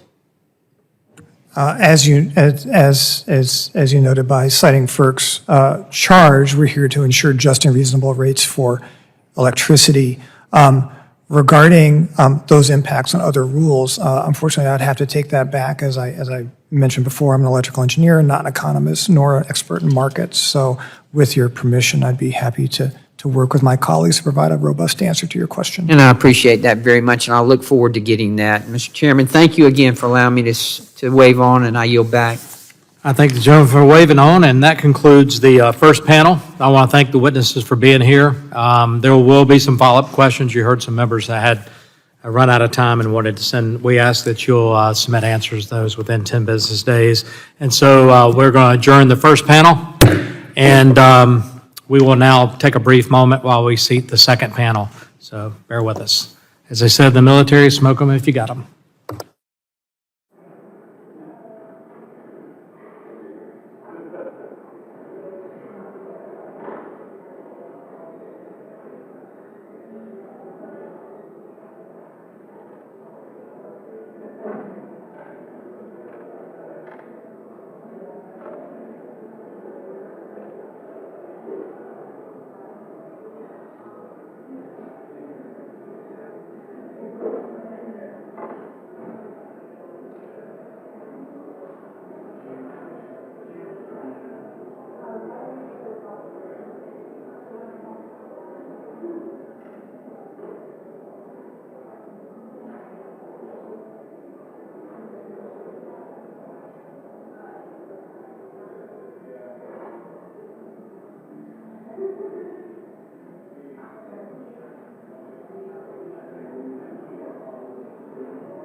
into order. We want to thank our witnesses for being here today and taking time to testify before the subcommittee. Again, you'll have an opportunity for opening statement. Try to stay within 5 minutes. We're going to try to stay on time. We do have votes about 1:30, so we're going to try to get as far as we can. So having said that, our second panel is in place. I'll introduce him, Mr. Kevin Messner, Executive Vice President, Chief Policy Office at the Association of Home Appliance Manufacturers. And I'm going to skip the next one. I'll come back to it. Mr. Andrew Delaski is Executive Director at the Appliance Standards Awareness Project.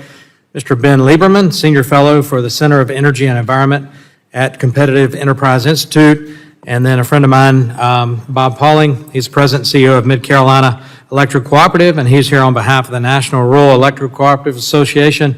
Just a side note, he's also a fellow Clemson football player, held some records, PATs as a kicker there, was on the national championship team in '81, and go Tigers. So, having said that, we'll recognize Mr. Messner for 5 minutes.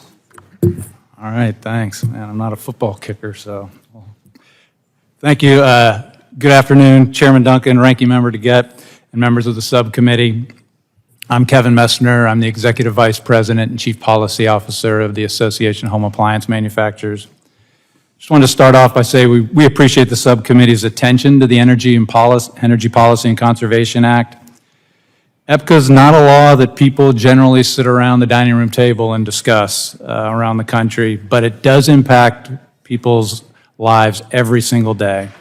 From the time we wake up in the morning and put on clean clothes, pull orange juice out of the refrigerator, cook breakfast, and then when we come home at night and prepare dinner and then load the dishwasher, we're impacted by home appliances. Home appliances make our lives easier, safer, and healthier. The essence of EPCA has not been changed since the end of the Cold War. Since EPCA was signed into law by President Reagan, the Berlin Wall has fallen, we've got internet, email, and we have smartphones. Just imagine this law was written when we were still using typewriters and when people were using corded phones. Today, appliances are connected to your smartphone. In 1987, when EPCA's appliance program was written, microwave ovens were surging in popularity. Today, we have all kinds of new connected features. AHAM and our members have supported a system of federal standards that improve energy and water conservation. A national program benefits consumers by preventing inefficient and costly conflicting state requirements.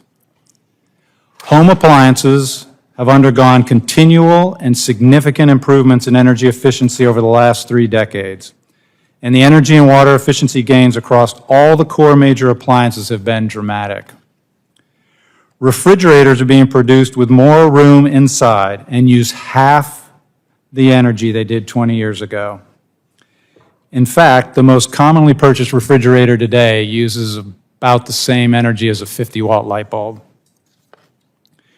Clothes washers' capacity today is 50% larger than it was in 2000, while energy consumption has dropped a staggering 70%. Clothes washers of an average efficiency can save a household more than 5,000 gallons of water and more than $150 in utility costs compared to a 10-year-old washer. In the last example, dishwashers, they only use just 3.5 gallons of water.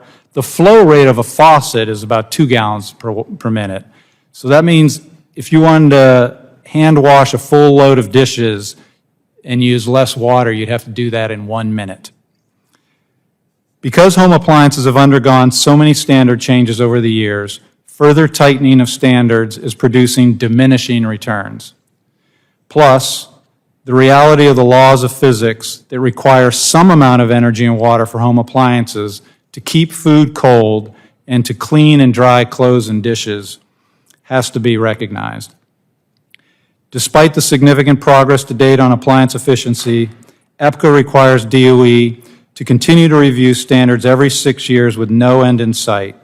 AHAM believes the law should not require DOE to create regulations just based on the passage of time. Instead, regulations should be developed when there are opportunities to conserve energy in a cost-effective way that preserves consumer choice and appliance features. AHAM and its members strive to work together to improve the implementation of the federal energy and water conservation program, ensuring that consumers will continue to have access to safe, reliable, affordable, high-performing, and fully featured appliances.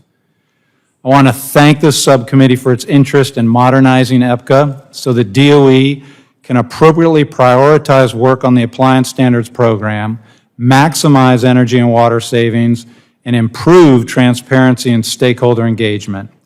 EPCA modernization is the best way to assure the continued success of the program while still recognizing the realities of limited opportunities for further energy and water savings that are economically justified, technologically feasible, and preserve product features and performance. I look forward to answering any questions you may have. Thank you for that. I'll now recognize Mr. Pauling for 5 minutes. Thank you, Mr. Chairman. Ranking Member DeGette and members of the subcommittee for holding today's legislative hearing and inviting me to attend. My name is Bob Pauling. I'm CEO of Mid-Carolina Electric Cooperative, a distribution electric cooperative providing power to nearly 60,000 consumer members in the central region of South Carolina, including a portion of Chairman Duncan's district. I have over 38 years of experience in the utility industry. I graduated with a Bachelor of Science in Electrical Engineering from Clemson University in 1985. Go Tigers. Like all co-ops, we are invested in the communities we serve. We are deeply committed to delivering safe, reliable, and affordable electricity to our members. I'm here on behalf of the community and the members that we serve to talk about federal policies affecting the reliability of the electric grid and the challenges we face to keep the lights on. Unfortunately, the ability for our co-op to provide reliable and affordable electricity is under greater strain than ever before. There are 5 core challenges to reliability that I would like to highlight for the subcommittee today. Primary messages I hope you'll take away is that if we fail to act on these challenges as a nation, we will struggle to keep up. Blackouts may become a routine part of our lives. Jobs and industry will flee not only South Carolina but the country. That's a future we cannot accept. The first challenge is electrifying the economy. As a nation, we're headed toward a future that depends significantly more on electricity to power our economy. South Carolina has been a leader of electrification, recruiting a parade of economic development projects in recent years tied to the production of electric vehicles and the components that power them, their batteries. We must prepare for this rapid rise in demand for electricity. We must act soon to expand power generation, preserve existing resources, reduce the red tape and regulations that stand between us and our prosperous future. The second and third challenges I'd like to bring forth is the disorderly retirement of existing generation and the availability of natural gas. Last December's power supply crisis on Christmas weekend is a perfect example of these combined threats to reliability. Unseasonably low temperatures dried up the supply of natural gas available for power generation, while also driving the demand for electricity to record highs. The grid could not rely on other baseload power sources for generation, resulting in rolling blackouts. Fortunately for our members, we did not have to shut off their power with temperatures outside hovering in the low teens. But we cannot be content on having weathered this near miss, nor can we choose to be complacent. We have to build new generation and add capacity without prematurely shutting down existing power plants, which is not the direction EPA is headed with their recent power plant rules. The fourth challenge I see is project permitting and environmental review. Current federal permitting costs and timelines are unreasonable and unacceptable. They present significant obstacles to building new electric generating assets and other energy infrastructure, including transmission lines that will be required to accommodate additional generation and natural gas pipelines necessary for reliable and affordable natural gas power generation. Please understand that the intermittent renewables must have online dispatchable generation backing them up. Further compounding our dilemma remains the ability for nearly anyone to bring a lawsuit challenging permitting and construction. This too must be addressed. And finally, we're facing with issues with reliability as a result of supply chain delays and new proposed efficiency regulations for distribution transformers. As the pedal is pushed on electrifying the economy, we are in need of installing new transformers, increasing substation capacities, and upgrading wire and other equipment. The problem is electric cooperatives are waiting a year or longer on average to receive these critical grid components, which is basically double the time it used to be. We've been constructing a substation for over 2 years, and we're still waiting on key components to energize that substation. And the situation that has already been bad has been made far worse and uncertain with the Department of Energy's proposal rule shifting the majority of the transformer market to amorphous core in only a few short years. There are ways to do this that increase efficiencies, allow us to keep up with beneficial electrification initiative, and lessen the strain on the grid. But Department of Energy's proposal just isn't it. I want to thank the committee for a chance to appear before you all today, and I'm looking forward to answering your questions. Thank you for that. I'll now recognize Mr. Delaski. Thank you, Chairman Duncan, Ranking Member DeGette, and members of the subcommittee for the opportunity to testify before you here today. My name is Andrew Delaski, and I am the Executive Director of the Appliance Standards Awareness Project. ASAP advocates for appliance equipment and lighting standards that save energy and water, reduce economic and environmental burdens for low and moderate income households, and cut planet warming emissions and other air pollution. ASAP's steering committee includes representatives from environmental and efficiency nonprofits, consumer groups, the utility sector, and state government. ASAP is housed within the American Council for Energy Efficient Economy, a nonprofit 501c3 organization focused on leading and advancing energy efficiency policies, programs, and technologies across the nation. The hearing here today focuses on the critical issues of reliability and efficiency of our power system is very timely. Appliance standards have done more to cut energy waste in U.S. buildings than any other federal effort. Reduced electricity waste translates into lower peak demand levels, enhancing the reliability of our power grids. It means lower household utility bills, delivering pocketbook benefits for families. We estimate that peak demand was 130,000 megawatts lower in the year 2020 than it would have been if we didn't have existing appliance efficiency standards. That improves reliability, it reduces the chance of blackouts, it makes our grids more reliable. Annual household utility bills are about $500 lower because of existing standards. That's real money, especially for households on tight budgets. We can do much more. Updated standards due in the months and years ahead could add significant additional peak demand reductions, another 90,000 megawatts of peak demand reduction benefits by our estimates, and add hundreds of dollars in annual bill savings for consumers, further enhancing reliability and reducing costs for consumers. As of 2021, DOE had missed 28 legal deadlines for updating and for reviewing and potentially updating standards. Since then, DOE has been catching up and the process is working well. Unfortunately, the 3 bills before you today would harm grid reliability and efficiency rather than help. They would introduce needless new delays and hurdles for completing improved efficiency standards. First, Representative Hudson's bill, H.R. 4167, would delay the Department of Energy's consideration of new standards for distribution transformers by 5 years. This is unnecessary because pandemic-related supply chain problems are starting to abate. They aren't abated, but they're starting to abate. We're starting to see some significant investments by manufacturers in new capacity for manufacturing. Regardless, new standards would not take effect for several years. Meanwhile, the Department of Commerce report reports that U.S. dependence on imports from Asia for high-quality electrical steel have been rising. This is the steel used in transformer cores. That underscores the need to create a clear market incentive for U.S. production for the supply chain of transformers. Kicking the can down the road on the efficiency standard decision would be worse than counterproductive. It would force manufacturers of both electrical steel and transformers to either defer investments to upgrade their manufacturing or hedge their investment bets because they don't know where the rules are headed. Ongoing regulatory uncertainty is the enemy of innovation. DOE has built a strong and thorough record in the current rulemaking process and has received robust input from a range of affected industries, including transformer manufacturers, electrical steel producers, and utilities. They've gotten a lot of input. Now is the time for decision-making. Second, the so-called EPCA reform bill is a wolf in sheep's clothing. While some language in this bill may seem reasonable at first glance, it would gut the National Efficiency Standards Program. It would mean that every new standard could not likely increase upfront product costs, have any effect on product characteristics such as cycle or charging time, or make any one manufacturer or distributor make it harder for them to compete, among many other requirements, regardless of the utility bill savings or the grid benefits achieved by improved standards. Any existing standard on the books today could now be revoked. Again, creating regulatory on-again, off-again regulations isn't helping anybody.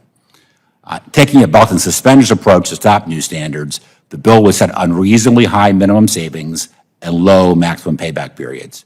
If this bill had been the law since the late 1970s, none of the benefits that consumers have gotten from efficiency standards today, none of the benefits we have for the grid would have ever been achieved. We would have no efficiency standards. Finally, the GRID Act would grant extraordinary and unheard of power to the FERC, and to some degree each of the state regulatory commissions to override federal regulatory decisions made by DOE, the EPA, the Department of the Interior, Department of Commerce, Department of Defense, you name it, and every other federal agency. This would not only delay the agency rulemaking process, it would make FERC the final decision maker on a range of topics that are outside its expertise. These bills would take us backwards. We urge the committee to reject them. So in summary, I want to say that appliance efficiency standards have been an effective policy for cutting costly energy waste, for enhancing grid reliability, and saving consumers money. DOE's process for catching up on what's been a very big backlog of legal reviews for considering updates is working well, and the three bills before the committee today would undermine that process. I'm going to need you to wrap door up. to revocation of existing standards. We urge the committee to reject these bills. Thank you. Mr. Lieberman, recognized for 5 minutes. Chair Duncan, Ranking Member DeGette, and members of this subcommittee, thank you for the opportunity to testify today. My name is Ben Lieberman, and I'm a senior fellow at the Competitive Enterprise Institute, a nonpartisan public policy organization that concentrates on regulatory issues from a free market perspective. I work in CEI's Energy and Environment Department, where I cover a number of regulatory programs, including Department of Energy appliance efficiency standards. Prior to joining CEI in 2018, I was a staff member on this committee, where I also worked on DOE appliance regulations as well as other issues. When I was here, the problem of appliance overregulation was already serious enough that we held hearings like this and considered some measures to reform it. However, over the last 2 years, and especially thus far in 2023, things have really gone too far. As we all recall, the year began with the commissioner on the Consumer Product Safety Commission telling the media that a ban on gas stoves was a real possibility, followed up by strenuous denials from the Biden administration that any such ban was in the works. But within weeks of those denials, the administration launched a second regulatory attack on stoves, this time from DOE. The pending stove efficiency standards join other DOE proposals impacting furnaces, dishwashers, clothes washers, refrigerators, ceiling fans, and most recently, water heaters. CEI has filed comments critical of several of these proposed rules and are party to litigation regarding another. Each of these regulations is a bad deal for consumers in its own way. I'd like to highlight a few of the worst ones now. For example, the proposed rule for dishwashers is especially counterproductive because dishwashers have already been badly overregulated.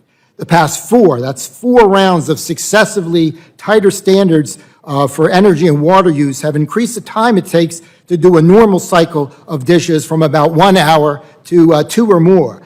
Cleaning performance has also been compromised, but now the agency is proposing a 5th round of even tougher limits. The best interests of consumers would be better served if the agency were working to fix the problems with existing dishwasher regulations, which one of the bills would help facilitate. Do that rather than doubling down with new ones. I'd also like to mention quickly air conditioners. They suffered at the hands of not one but 2 agencies, DOE and EPA.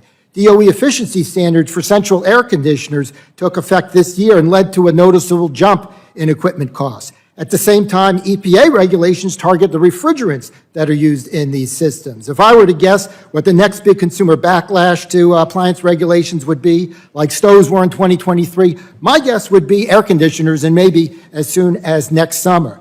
And lastly, I'm sure the subcommittee's heard enough about the relative merits of gas versus electric stoves, and I'll spare you the details, except to reiterate again that I always think the choice should lie with the consumer. But I'd like to note that stoves have gotten caught up in the larger war on natural gas. Stoves, as well as furnaces and water heaters, which are also subject to pending rulemakings, come in both natural gas and electric versions. And the Biden administration has, as part of the climate agenda, targeted the residential use of natural gas in favor of electrifying everything. And it is using DOE efficiency standards to give electric appliances an advantage over gas versions, despite gas being the preference of many homeowners.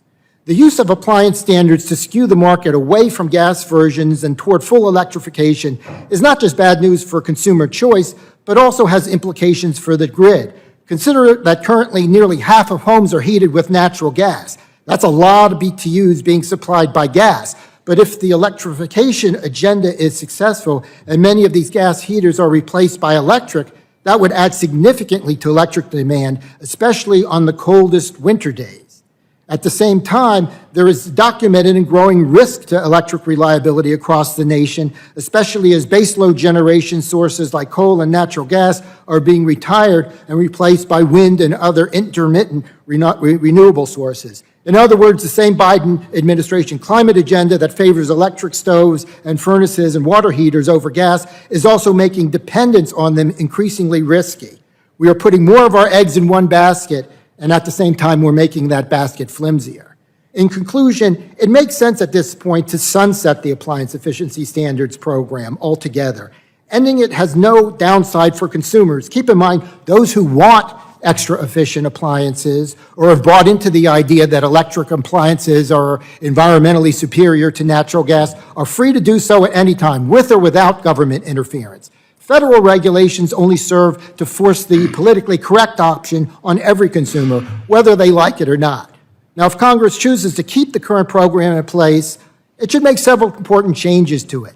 That includes raising the bar on new standards to prevent the ones most likely to be more trouble than they are worth, and simplifying the process for revisiting and changing existing standards that have proven harmful to consumers. I'd note that a recent National Academy of Sciences report recommended DOE make more of an effort to scrutinize past efficiency regulations in order to learn from past mistakes and to require the agency to show that existing standards are inadequate before starting the process of setting new ones.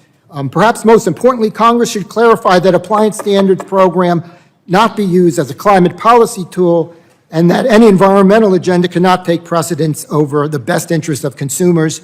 I believe many of these reforms I'm going to ask you to wrap up. Are the reform bill, and I look forward to talking about that bill. All right, that concludes the opening statements, and we'll delve into some more of this through the questions. We now move in the question portion. I'll recognize myself for 5 minutes. Mr. Pauling, your testimony expressed concerns related to South Carolina's current power supply situation. I talk about these same concerns all the time here in Washington with my colleagues. I'm glad you're here to give sort of a boots-on-the-ground perspective. South Carolina is the third fastest growing state in the country. We've seen an influx of business and industry come to South Carolina in the past decade, and this is great, but our power generation resources have simply not kept up with demand. I'm concerned what that means for the future of new businesses, residential coming into South Carolina. It's clear we need a lot more power supply. Can you give us a perspective on this? What federal policies are contributing to this situation? Absolutely, Chairman. Unfortunately, we have not built any new generation in South Carolina in nearly 2 decades. We had the VC Summer plant that failed for various reasons, and we hadn't brought any new generation online, and we have grown by leaps and bounds. Again, for population growth, everybody wants to move to South Carolina, and we welcome them. We have had robust economic development, and all of these loads have been bigger and bigger and bigger as far from an electrical standpoint. Most of them have been electric vehicles, those type things. We're just in a shortage right now of base load generation. We have built solar. We're going to continue to build solar. But everybody needs to understand when you build solar, you got to have a spinning generator backing it up. It's for people that don't understand, it's much like most of y'all flew in an airliner coming in. You're coming in, and the pilot has to continually get on the throttle and back off the throttle to keep the speed of the plane constant. Power system the same way. It happens a lot faster. But as the cloud cover goes over those solar panels, you got to have a spinning generator to push forward, pull back, push forward, and it's a continuous balance. All that's good, all of that needs to be maintained. But our issue in South Carolina is the adequate capacity of natural gas. Every pipeline is fully subscribed. We have got to figure out how to build more pipelines within the state of South Carolina and build some significant natural gas generation to solve our needs. That's the bridge fuel. A decade from now, technology will take place. There'll be nuclear reactors and those type things, but we can't afford to wait that long, Mr. Chairman. We got to act now and get natural gas, not just for electric generation, but just for general industry that needs natural gas. Volkswagen came in, 4,000 jobs needed natural gas in South Carolina. Right. Just about a deal breaker. I haven't talked to a single power generator utility that doesn't like wind and solar as part of the energy matrix. But in South Carolina, it's mainly solar. It starts at zero every day. Right. And it ends at zero every day. And as we saw on Christmas Eve, and we see throughout the day, if you look at the whole year, you'll see that solar peaks and valleys during the day. Correct. Where it doesn't reach that bell-shaped curve peak on an optimal day. And you have to have that dispatchable energy. Last Christmas, South Carolina faced a power supply crisis. Many utilities in South Carolina, and you mentioned this in your opening testimony, across the southeast all the way up to Ohio, were forced to implement rolling blackouts. How did the utilities in our state respond to this, and how can we prevent that from happening in the future? Chairman, we were lucky. We were fortunate it happened on Christmas Eve, because if you think about what was going on in our state and throughout the southeast, a lot of industry was shut down for Christmas break. We had school, on our system alone, we had probably 30 to 35 megawatts of schools on a normal school day would have been online. So had this happened on a Tuesday in January, we would have had blackouts all over the southeast. So we were lucky, we were fortunate, so we need to realize that and recognize that and keep it from happening again. As far as our system is concerned, when I went to bed on Friday night, we had a cold wave come through, we had a few storms. I got notification from our balancing authority, which is Santee Cooper and Duke Energy, that says, hey, we're good, transmission's good, all the generators up and running. Something happened during the night. A transmission line tripped off, a generating station had to be shut down because of some steam leak or something. So when I get up at 5:45 on Christmas Eve, I get a notification from our power supplier that says, hey, we're going to have rolling blackouts. And by the way, Mid-Carolina, your block is going to be probably about lunchtime. And the substations that we're going to turn off it's really the northern west part of our system, which is the outskirts of Columbia, South Carolina, where all the Christmas shopping takes place. So we would have been shut down on Christmas Eve during lunchtime. And you say, well, that's cool. It's 15 minutes off, 15 minutes on. It doesn't work that way. When the lights go off, one quick example is we had one subdivision that actually tripped out on load. It normally runs a 65 amp fuse. We replaced it with a 100 amp fuse. It blew. We had to cut the subdivision in half, and it took almost 2.5 hours to get that one subdivision back up and running. Had we had half of our system shut down, it would have been 8 or 9 o'clock that night before we got everybody back up and running.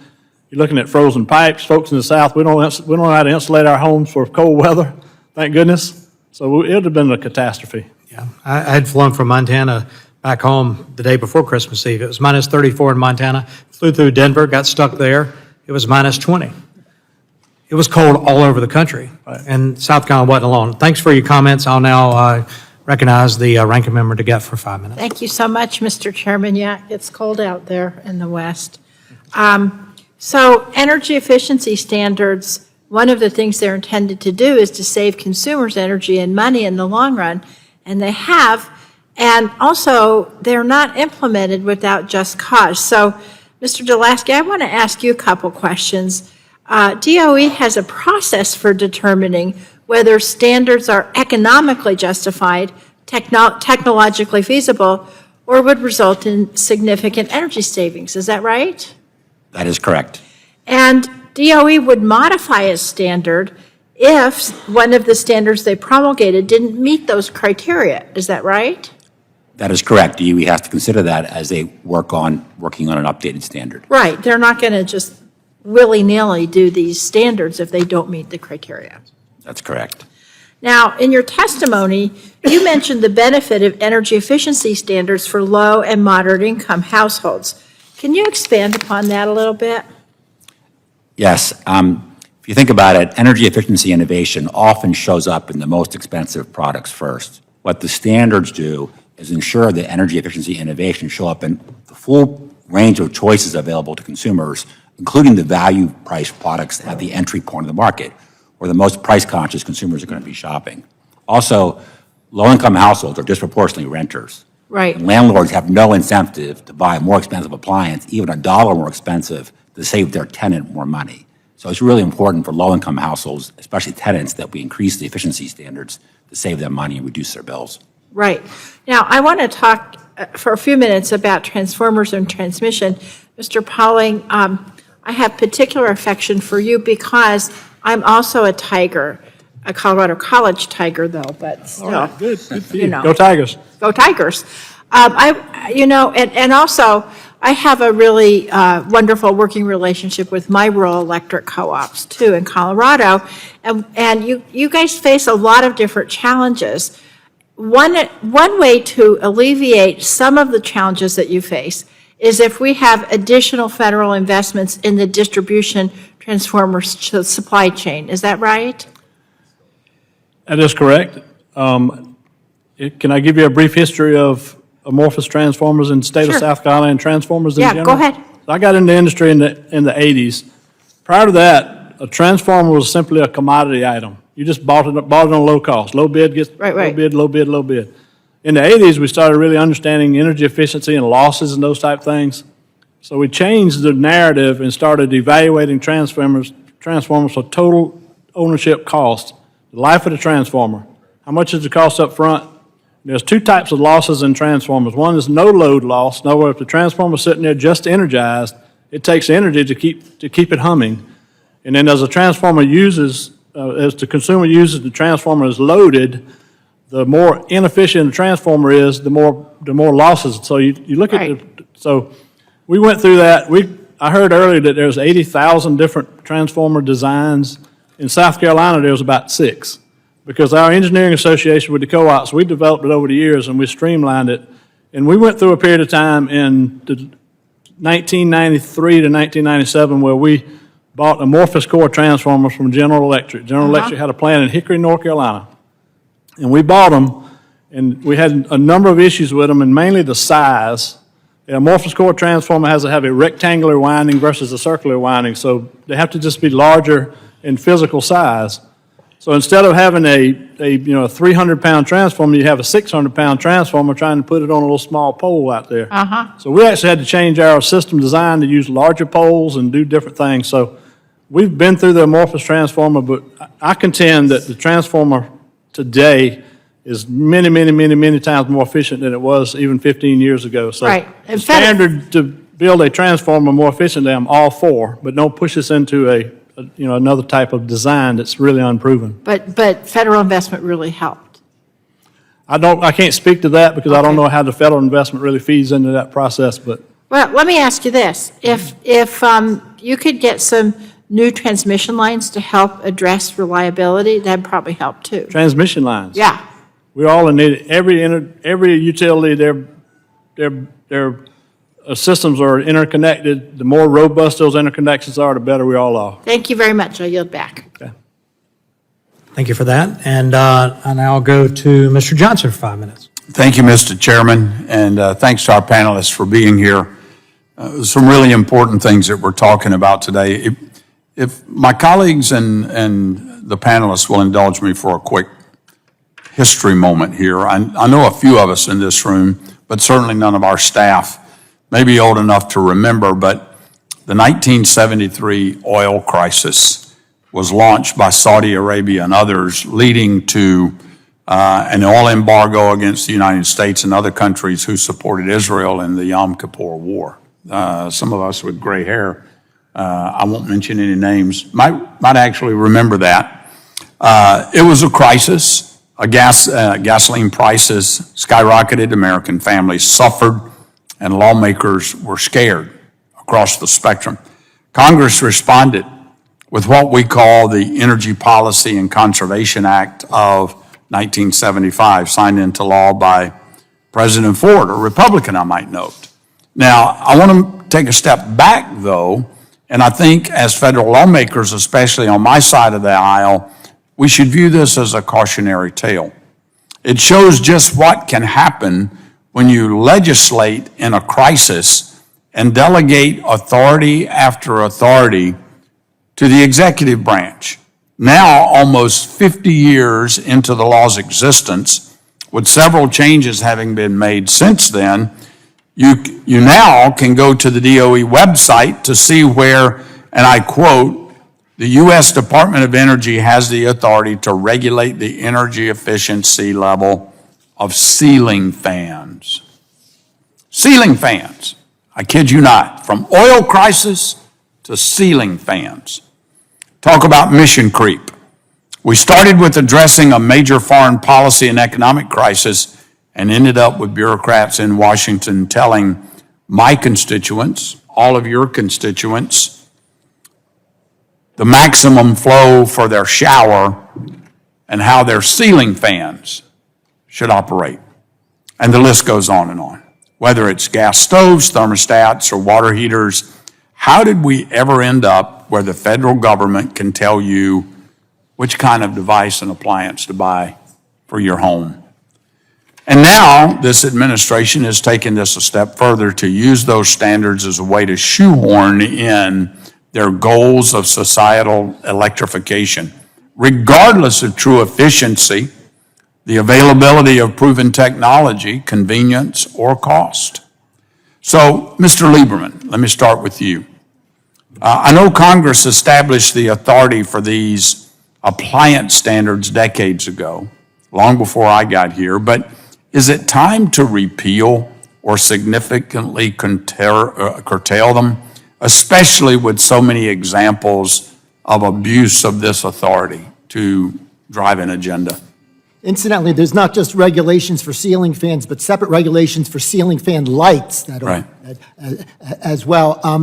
I think that it's high time to sunset the program. As I've said, consumers who want to buy ultra-efficient appliances are free to do so. Manufacturers make, for just about every appliance, models that go well beyond the efficiency standards for those for whom it makes sense. But for many, it doesn't make sense. Okay. The problem with EPCA is it had some reasonable limitations. For example, that said you can't set a standard unless it saves a significant amount of energy. Right. But it didn't define significance, so that's been defined downward, so the agency says anything significant if they want to regulate it. So a lot of the reforms aren't really changing EPCA, but just strengthening some of the vague language in it. Let me continue with you. Can you outline how these standards have now morphed into pursuing unrelated electrification and climate goals instead of purely conserving resources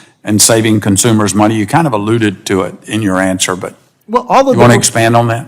All of the proposed rules this year, clothes washers, dishwashers, refrigerators, ceiling fans, water heaters, stoves, they all include climate benefits as part of the overall benefits. That's just taking the eye off the ball in terms of what's best for consumers. You're now saying that consumers don't necessarily come I got one more final question for you. I represent a rural working class Appalachian district. Could these rules, as we just talked about, as they become more onerous, could they constitute a public health concern in your view? As costs go up and Americans can't afford the water heaters, the new stoves, rewiring their homes for these appliances, could this constitute a health crisis?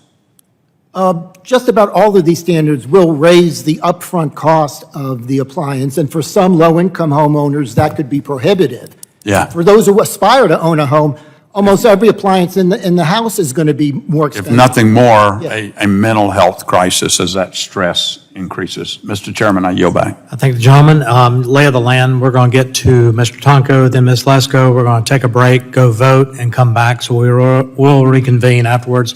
Mr. Tonko, recognized 5 minutes. Thank you, Mr. Chair. Mr. Delaski, I'm hoping that you can help make this very clear for everyone.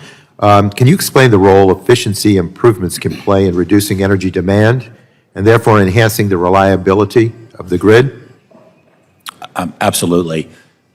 We estimate that existing standards have reduced electricity demand, peak electricity demand, by 130,000 megawatts, and updates the standards, including those for air conditioners, which are the most important for reducing peak demand, new standards could reduce demand by 90,000 megawatts. When you bring demand down, that reduces the probability that on a hot summer day, you're going to have an outage or other problem. So standards have brought the peak demand down. That helps reduce the probability of reliability problems. And I believe it's accurate to say that some of the greatest potential beneficiaries of energy efficiency are low-income households, which spend a higher percentage of their incomes on energy bills. So, again, Mr. Delaski, can you explain some of the barriers that may exist that prevent low-income Americans from experiencing all of these benefits? One of the most significant benefits is the split incentive between the landlord and the tenant, right? So that a landlord, particularly a private landlord, has every incentive to keep their costs down, but the tenant pays the utility bill most commonly. So one of the things that the standards do is ensure that the full range of choices on the market include a basic level of energy efficiency performance, delivering benefits to all households, including tenants and people across the income spectrum. I thank you for that. And this is certainly why minimum efficiency standards raise the floor and help all Americans. But DOE also has a wonderful program, the Weatherization Assistance Program, dedicated to enabling low-income households to overcome some of these barriers to efficiency improvements. And this program works. Households receiving weatherization services save on average $372 every year on their energy bills. This is so important for vulnerable Americans that may otherwise have to choose between paying their energy bills and other essentials like food and medicine. But despite the weatherization program's great track record, we know it can be strengthened. Last year, I proposed a bill that would have allowed each home in the program to receive more funding. This would reflect the recent realities of increased costs of construction materials and inflation. Similarly, the bill would also support weatherization readiness, which would be able to provide assistance to homes in such poor condition that they cannot enter into the weatherization assistance program. It has been estimated that as many as 25% of eligible households are unable to receive weatherization services, and that the Readiness Fund can help many of those households. So, Mr. Delaski, I know you are here to discuss the standards program, but I hope you might be able to offer a reaction to some of the reforms that I just outlined on the weatherization assistance program. Is this an area Congress should explore to ensure low-income Americans are able to fully experience the benefits of this effort for energy efficiency? Absolutely. The weatherization program and ensuring that households are ready to be weatherized is the fundamental need that we need to pursue. And it complements the energy efficiency standards, but very essential that we improve the weatherization program and make it accessible to more households to be able to bring their bills down and help people make ends meet month to month. Well, within that 25% of eligible households, I've talked to folks in my district who, know of the benefits from talking to neighbors and friends. And I just think if we can get them to qualify by offering the Readiness Fund, it's a benefit for everyone. So with that, I thank you, and I thank the chair, and I yield back. Gentleman yields back. I'll now go to Arizona, Ms. Lesko. Thank you, Mr. Chair, and thank you to all of you for being here to testify in front of us today. I have a bit of breaking news for the committee. I've been informed that the energy efficiency advocates and appliance industry groups have reached an agreement that if implemented by Department of Energy, should preserve a full line of gas appliances with the features consumers enjoy and inspect. So I want to thank the members of this committee that voted for my Save Our Gas Stoves Act. I hope that the Department of Energy has taken notice of my bill, the Save Our Gas Stoves Act, and the strong bipartisan vote it received on the House floor. I'm proud that we worked across the aisle to pass the bill out of the House.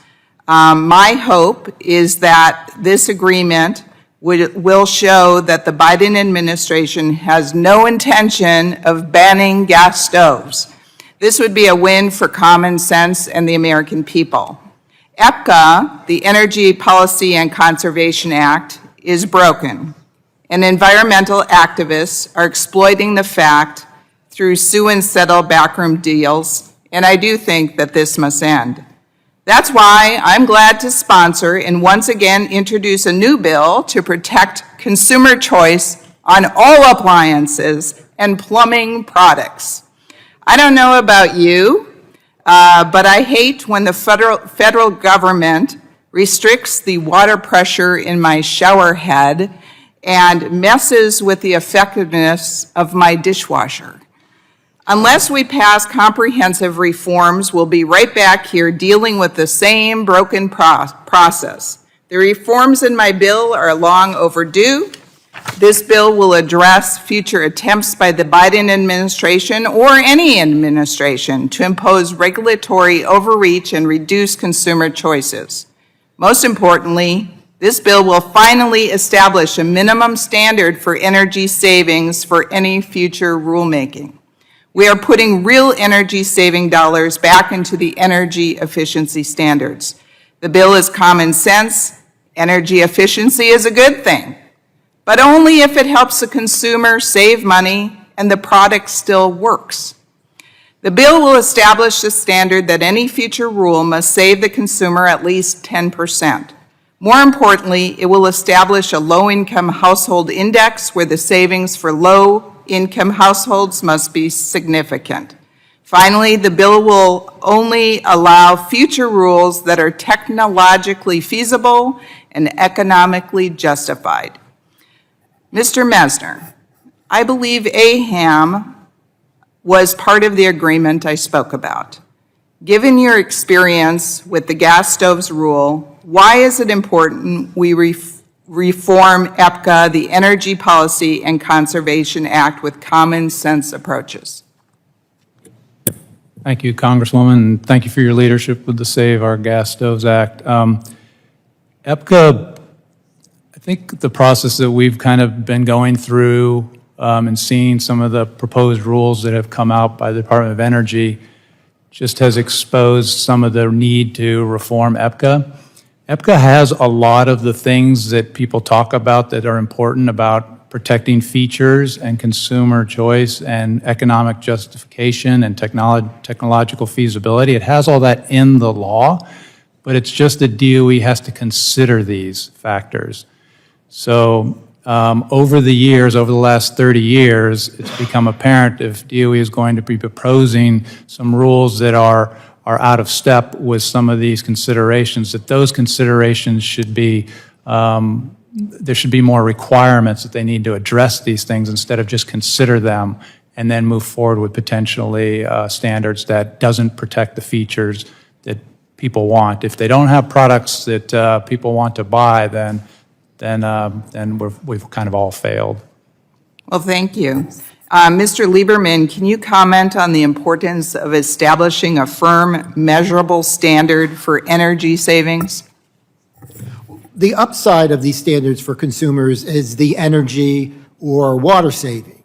That has to be weighed against the downside, a higher upfront cost, potential diminution of product features, performance, reliability, longevity. And if the upside is very, very small, then it's quite likely that these are standards that are going to be more trouble than they're worth. For example, the proposed gas stove or the proposed stove rule for gas stove was estimated to save gas cooktop stove owners $1.51 per year, and that's been revised downward. I've heard we'll have to see what this new negotiated agreement comes up with. That's a very, very modest upside given the risks, especially for people who like cooking with gas and are concerned that gas stoves will have to eliminate some of their favorable features. So benefiting consumers ought to be pretty obvious, and having a minimum savings is part of that.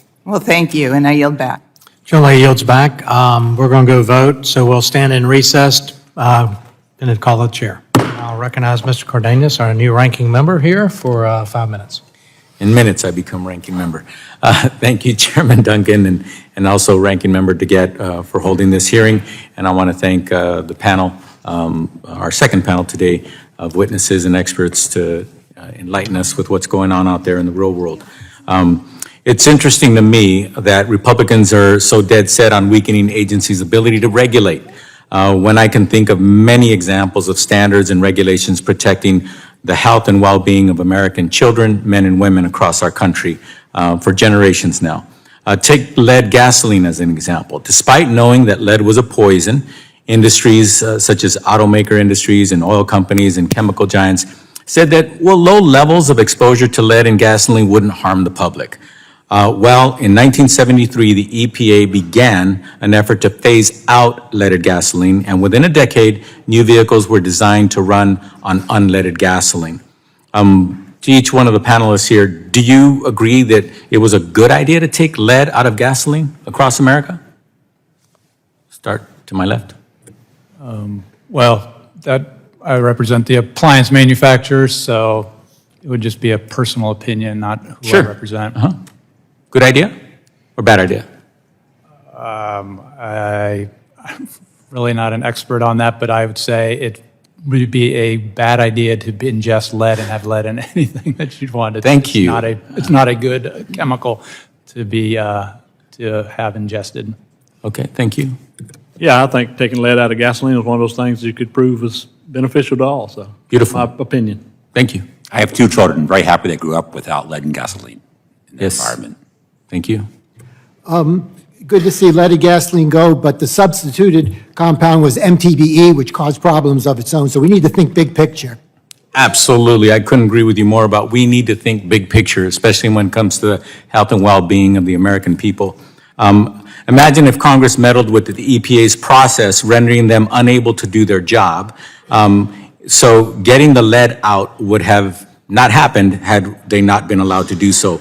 While banning lead and gas is different than energy efficiency standards, it's a reminder that when we allow experts like the DOE or EPA to regulate and to do their job, when we prioritize the health and safety of consumers is a good benefit for all. Allowing the DOE to do its job will protect the health of consumers by cutting down emissions. It will also save consumers money. As many of us recognize, enhancing energy efficiency directly contributes to the affordability of the grid.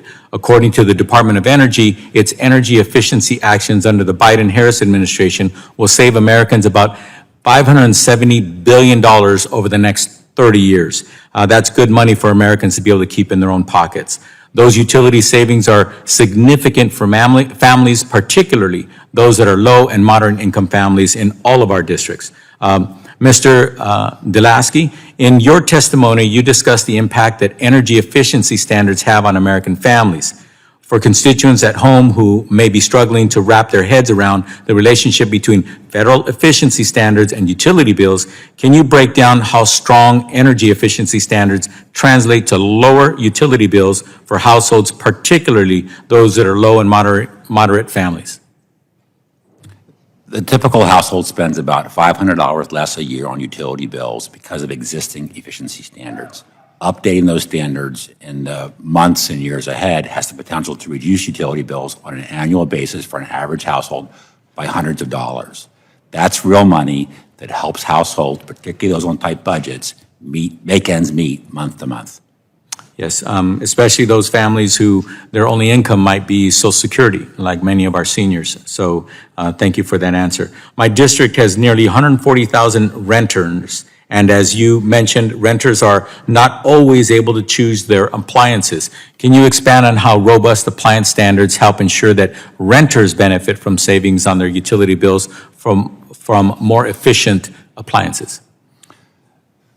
Often a landlord doesn't have an incentive to buy an even slightly more expensive appliance because they aren't going to be the one who saves on the utility bill.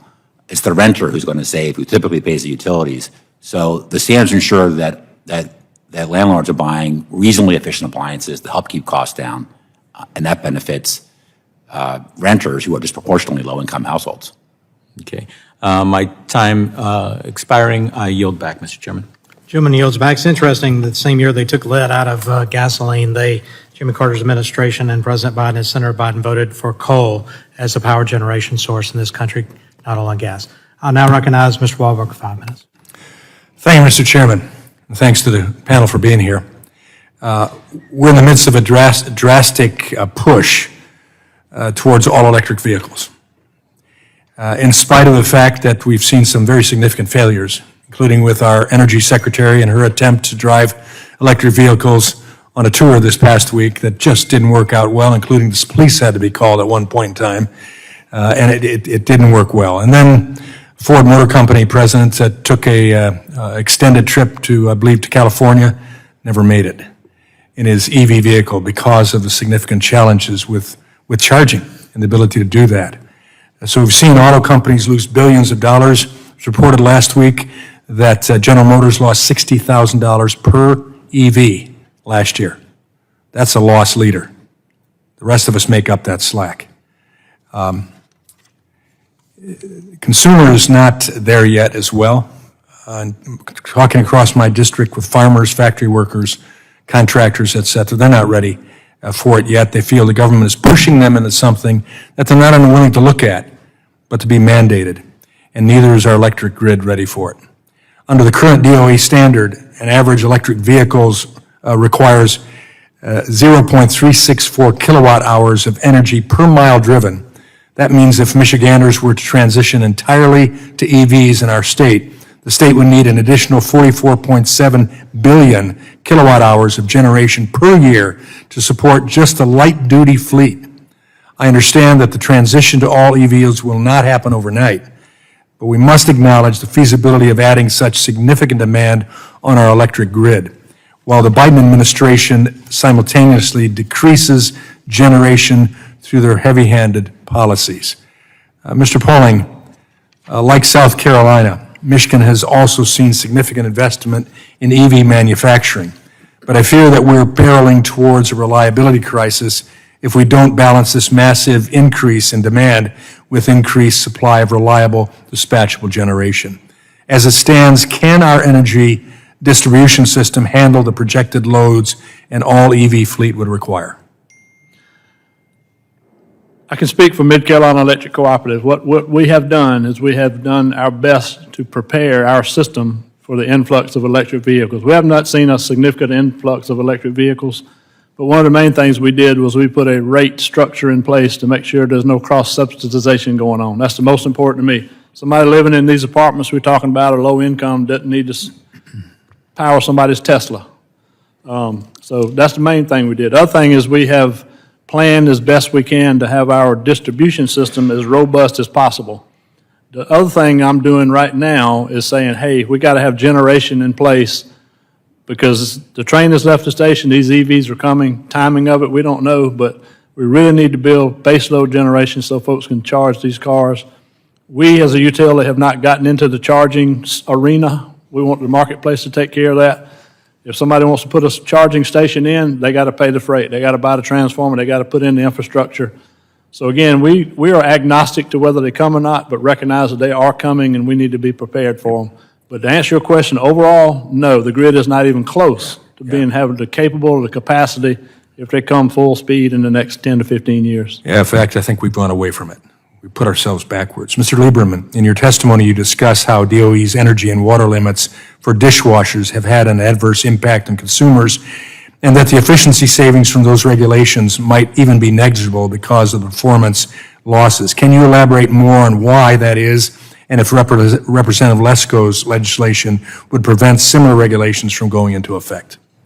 Well, dishwashers have been regulated 4 times. Now we're on to the 5th. Yeah. And as Mr. Messner said, we're reaching, if not already at the point of diminishing and maybe even negative returns. The time it takes to do a normal cycle under a dishwasher is more like 2 hours rather than 1. Now, many models have a quick wash cycle, but that's not optimal. I think most people would like the normal cycle to get the job done in an hour rather than 2. The energy savings just isn't worth it for many consumers in terms of the reduced performance of the dishwasher. Something else that hasn't gotten enough attention is whether appliances aren't lasting as long because of these appliance efficiency regulations, the over-engineering that has to go into squeezing out a little bit more efficiency, maybe creating more fickle systems that aren't as durable as older systems. I've worked with some appliance mechanics, technicians, repairmen, and they tell me that they don't make them like they used to. Well, I'm not looking forward to washing dishes myself again as much as I did as a kid, so I hope we stop and think and get this right. I yield back. Chairman yields back. I now go to Mr. Balderson from Ohio, 5 minutes. Thank you, Mr. Chairman. Mr. Pauling, I want to thank all of you for being here, but my first question is from Mr. Pauling. In the first panel, I discussed with the Assistant Secretary Rodriguez about the implications of their distribution transformer efficiency proposal. In our back and forth with the Assistant Secretary, he said, even if the rule would go into effect as proposed, there will still be a market for good American GOES steel. I'd like to enter into the record a letter from the CEO of Cleveland Cliffs, Mr. Chairman, to Secretary. Without objection, so ordered. Thank you. The CEO of Cleveland Cliffs discussing his concerns with the proposed rule. If this rule is implemented, and I'm reading from his letter, if this rule is implemented as proposed, it will mean the end of the highest efficiency electrical steel production in the United States. Without a market for this GOES, Cleveland Cliffs production of both GOES and NOES would be completely unsustainable. The company would have no choice but to discontinue the production of GOES for this market. GOES for the power transformer market and NOES needed for electric vehicles and other applications. I just wanted to set the record straight. If implemented, the Department of Energy's proposal directly threatens 1,500 good-paying union jobs in Butler, Pennsylvania, and Zanesville, Ohio. I am a co-sponsor of Congressman Hudson's Protecting America's Distribution Transformer Supply Act, which prohibits the EPA from imposing new efficiency standards for distribution transformers for 5 years. I'm coming, Mr. Pauling, I apologize. I know folks from across the supply chain have expressed concerns regarding the department's distribution transformer rule. Can you discuss your concerns with moving away from GOES to a different type of steel? Question number one, and how will this create uncertainty in the transformer market? The most important component to a utility system is our transformers, whether it be a substation transformer that transforms from transmission voltage to distribution voltage, or the transformer that changes from distribution voltage to usable voltage in the home or business. But that's the most critical component we have. And when a transformer goes bad, existing transformer, we have to have one to replace it with. We can't say, well, we'll get you one in 3 weeks and just do the best you can. Or if a new subdivision comes along, we can't tell the developer, well, we'll wait 2 years before we can start building homes. So that supply chain is just the most intricate thing that we have. And if we disrupt that by going to amorphous steel, again, I mentioned earlier, I was part of the amorphous steel experiment and did not work out. And it's just the physics of it that won't work out. But it's not only the thousands of jobs that you talked about, but it's all, think about how many people work at ERMCO or Howard Industries or those other transformer manufacturers that, for them to change processes and start winding amorphous core steel, they're not going to be able to do it without retooling their entire plants to try to do this. So if all of a sudden you disrupt and go to amorphous steel, it's a disaster. I wish I had facts and figures behind it, but just from a distribution perspective, I know my cooperative, they'd probably run me off first thing because I couldn't supply the needs of my members. So it's critical. Thank you. Mr. Pauling, do you think it would be good policy for the agencies responsible for ensuring grid reliability, such as FERC and the North American Electrical Reliability Corporation, and the actual operators of the bulk power system to report back to Congress on the potential issues that threaten grid reliability?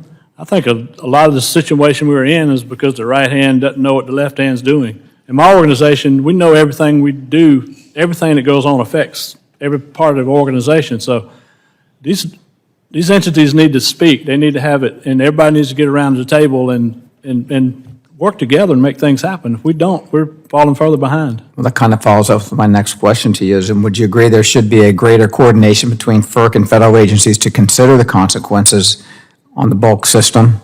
Absolutely, and it's all about reliability and affordability and safety and all those type things. But until they begin to figure somehow how to work together on a truly partnership basis, we won't move forward.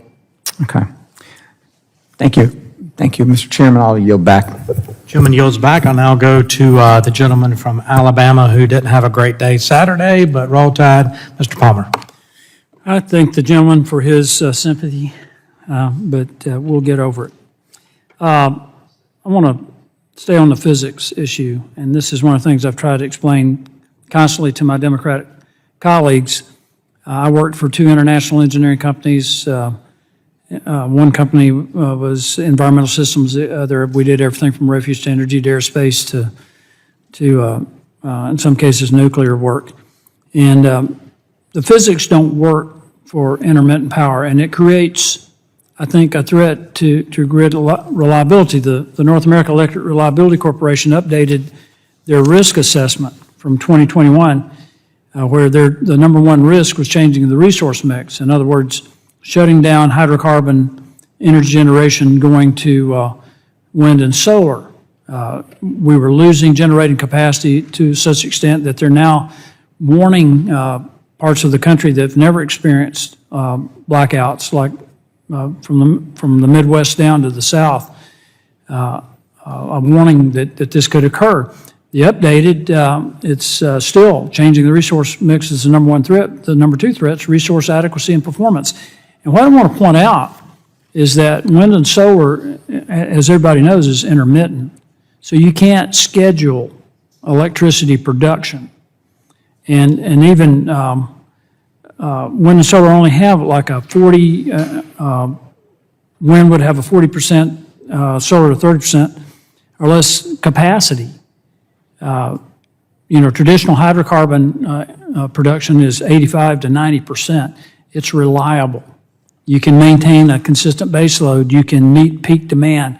And that would include nuclear as well, which I think we do have an agreement, bipartisan agreement on advanced nuclear. So I think that's one of the biggest issues that we've got to deal with, along with something else that's been mentioned in this hearing, and that's the supply chain issue. If we haven't learned anything else from the war in Ukraine, it should simply be this, that no nation should be reliant on an adversarial nation for something as critical to its economic security and national security as energy. And we could completely eliminate our reliance on hydrocarbon energy, which we will not do, by the way. It's not feasible in the short term. And become 100% renewable would make us 100% reliant on China, because we don't produce batteries here. We assemble batteries from parts from China. So I'll let you respond to this in just a moment, but I want to respond to Mr. Lieberman. I'm concerned that the Department of Energy is ignoring the impact of efficiency standards, like for the dishwashers and the gas range tops and the gas hot water heaters. They're ignoring this for low-income families. And, they say, well, over 10 years, you'll recover basically pennies on the dollar. I grew up dirt poor. My mom and dad could not afford a new range top. They could not afford a new water heater. We heated our house with coal burning in a heater sitting in our kitchen, but if we had had a gas heat, we couldn't afford to replace it. And it amazes me how out of touch some of my colleagues are with how people are having to live today.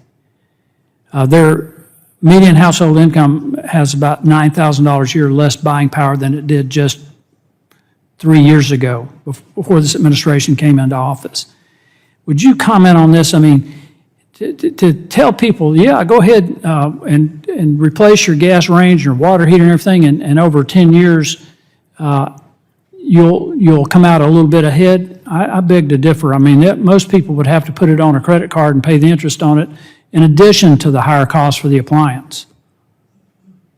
Well, I don't think we're going to resolve the disputes over whether these appliance standards are good for low-income households or bad. I think they clearly are bad. The fallback position is, oh, they're renters, they don't have to buy the appliances, but more expensive appliances will raise rents as well. Yeah, low-income people are not all renters. And they aspire to own a home, and we're making appliances more expensive and putting home ownership out of reach. And who do you think is going to pay for the appliance if they are renters? It'll be reflected in their rent. I mean, people need to wake up to what's happening to them in this country right now. One other point I would make with regard to this push towards electrification, The Department of Energy came out with something in the Federal Register a few days ago that shows the per unit energy costs of differing energy sources. Natural gas is 3 times cheaper per unit energy than electricity is. So certainly keeping natural gas in the mix is absolutely essential to energy affordability. Mr. Chairman, with your indulgence, 15 seconds, I just want to point out that The Economist magazine reported that there were 68,000 people died in Europe last winter because they couldn't afford their household utilities. They were classified as excess winter deaths. That's more than died from COVID in the exact same time period. There are consequences for this. Gentleman's time's expired. I'll now go to the chairwoman of the full committee. Washington State had a great Saturday against Wisconsin. Ms. Rogers for 5 minutes. That's right. That was a good win. Thank you, Mr. Chairman. Mr. Lieberman, do you agree with me that the law that authorizes DOE's appliance standard program is broken and should be reformed? I think the events of this year say yes. A lot of appliances that have already been very, very heavily regulated are now the subject of an avalanche of new regulations. We'll see what the result of those proposed rules are, but I would say the system is broken. Certainly, all across the country, Americans started taking notice when Department of Energy proposed to ban natural gas stoves. Are you aware of other products that use natural gas that Department of Energy plans to ban? Well, there are regulations for stoves, for water heaters, and for furnaces, all of which come in natural gas and electric versions. And I would argue those proposed rules tip the balance very strongly in favor of electric versions to the detriment of consumers that would benefit from the gas versions. I'm growing more and more concerned about the regulatory restrictions that really work against American manufacturing. And I wanted to ask Mr. Lieberman if you would share any insights you might have on appliances and where they're being manufactured. We recently redid our kitchen, and we're buying new appliances. And one of the things I learned that the GE microwave was, when I talked to the GE folks, they're like, "Oh no, that was a brand that was bought by China. That's manufactured in China." Just, can you speak to what you've seen as far as the manufacturing of appliances? Are they being made here or elsewhere, and is this a valid concern? Well, one thing I would point out, the proposed water heater standard, the latest one, would may end a certain type of water heater being on the market, and the American manufacturer of that particular type of water heater is very concerned about that. So these standards do have an impact generally, and for a number of reasons beyond just these DOE standards. There's been a lot of outsourcing of appliance manufacturing over the last 20 years or so. Even well-known American brands often are made overseas, and even appliances that may be technically made in America, that usually means assembled in America from components that come from one or more countries. So it's not easy to find American-made products. You have to do your homework, and there's some appliances, such as window unit air conditioners, where there virtually aren't any American manufacturers anymore. Thank you. Mr. Pauling, I wanted to ask about natural gas, and in so many ways, the natural gas has been such a success story in the United States. It's really been the reason that we've been able to lead the world in bringing down carbon emissions. One of the best things that we could do for the rest of the world, if we wanted to focus on reducing carbon emission, would be to unleash American natural gas. I wanted to ask if you would speak to the role natural gas has played and is playing in impacting grid reliability. Sure, and I'll address from a South Carolina perspective first. In 2005, the utilities took measures of carbon emissions, and then we set goals and standards where we were going to be from 2030, 2040, 2050. But in 15 short years, South Carolina's cooperative system in Santee Cooper, we're about 40% less in our carbon emissions, and that's simply from shutting down a couple of coal plants, building a natural gas plant, and having purchase power agreements from natural gas. So that's where that's coming from. So that's the beginning. But I tell you, if these new 111B and D standards are put in place, all that'll stop, because it's unproven technologies, carbon sequestration, green hydrogen, the things that are being proposed. They're undoable. We don't know how much they're going to cost. We don't know where the hydrogen comes from. So what we need to do until that technology matures, and hopefully one day it will, but until that time, we have to use natural gas as a bridge fuel. And that's not just in South Carolina. That's really across the whole nation. The real issue we have in South Carolina is all of our pipelines are fully subscribed.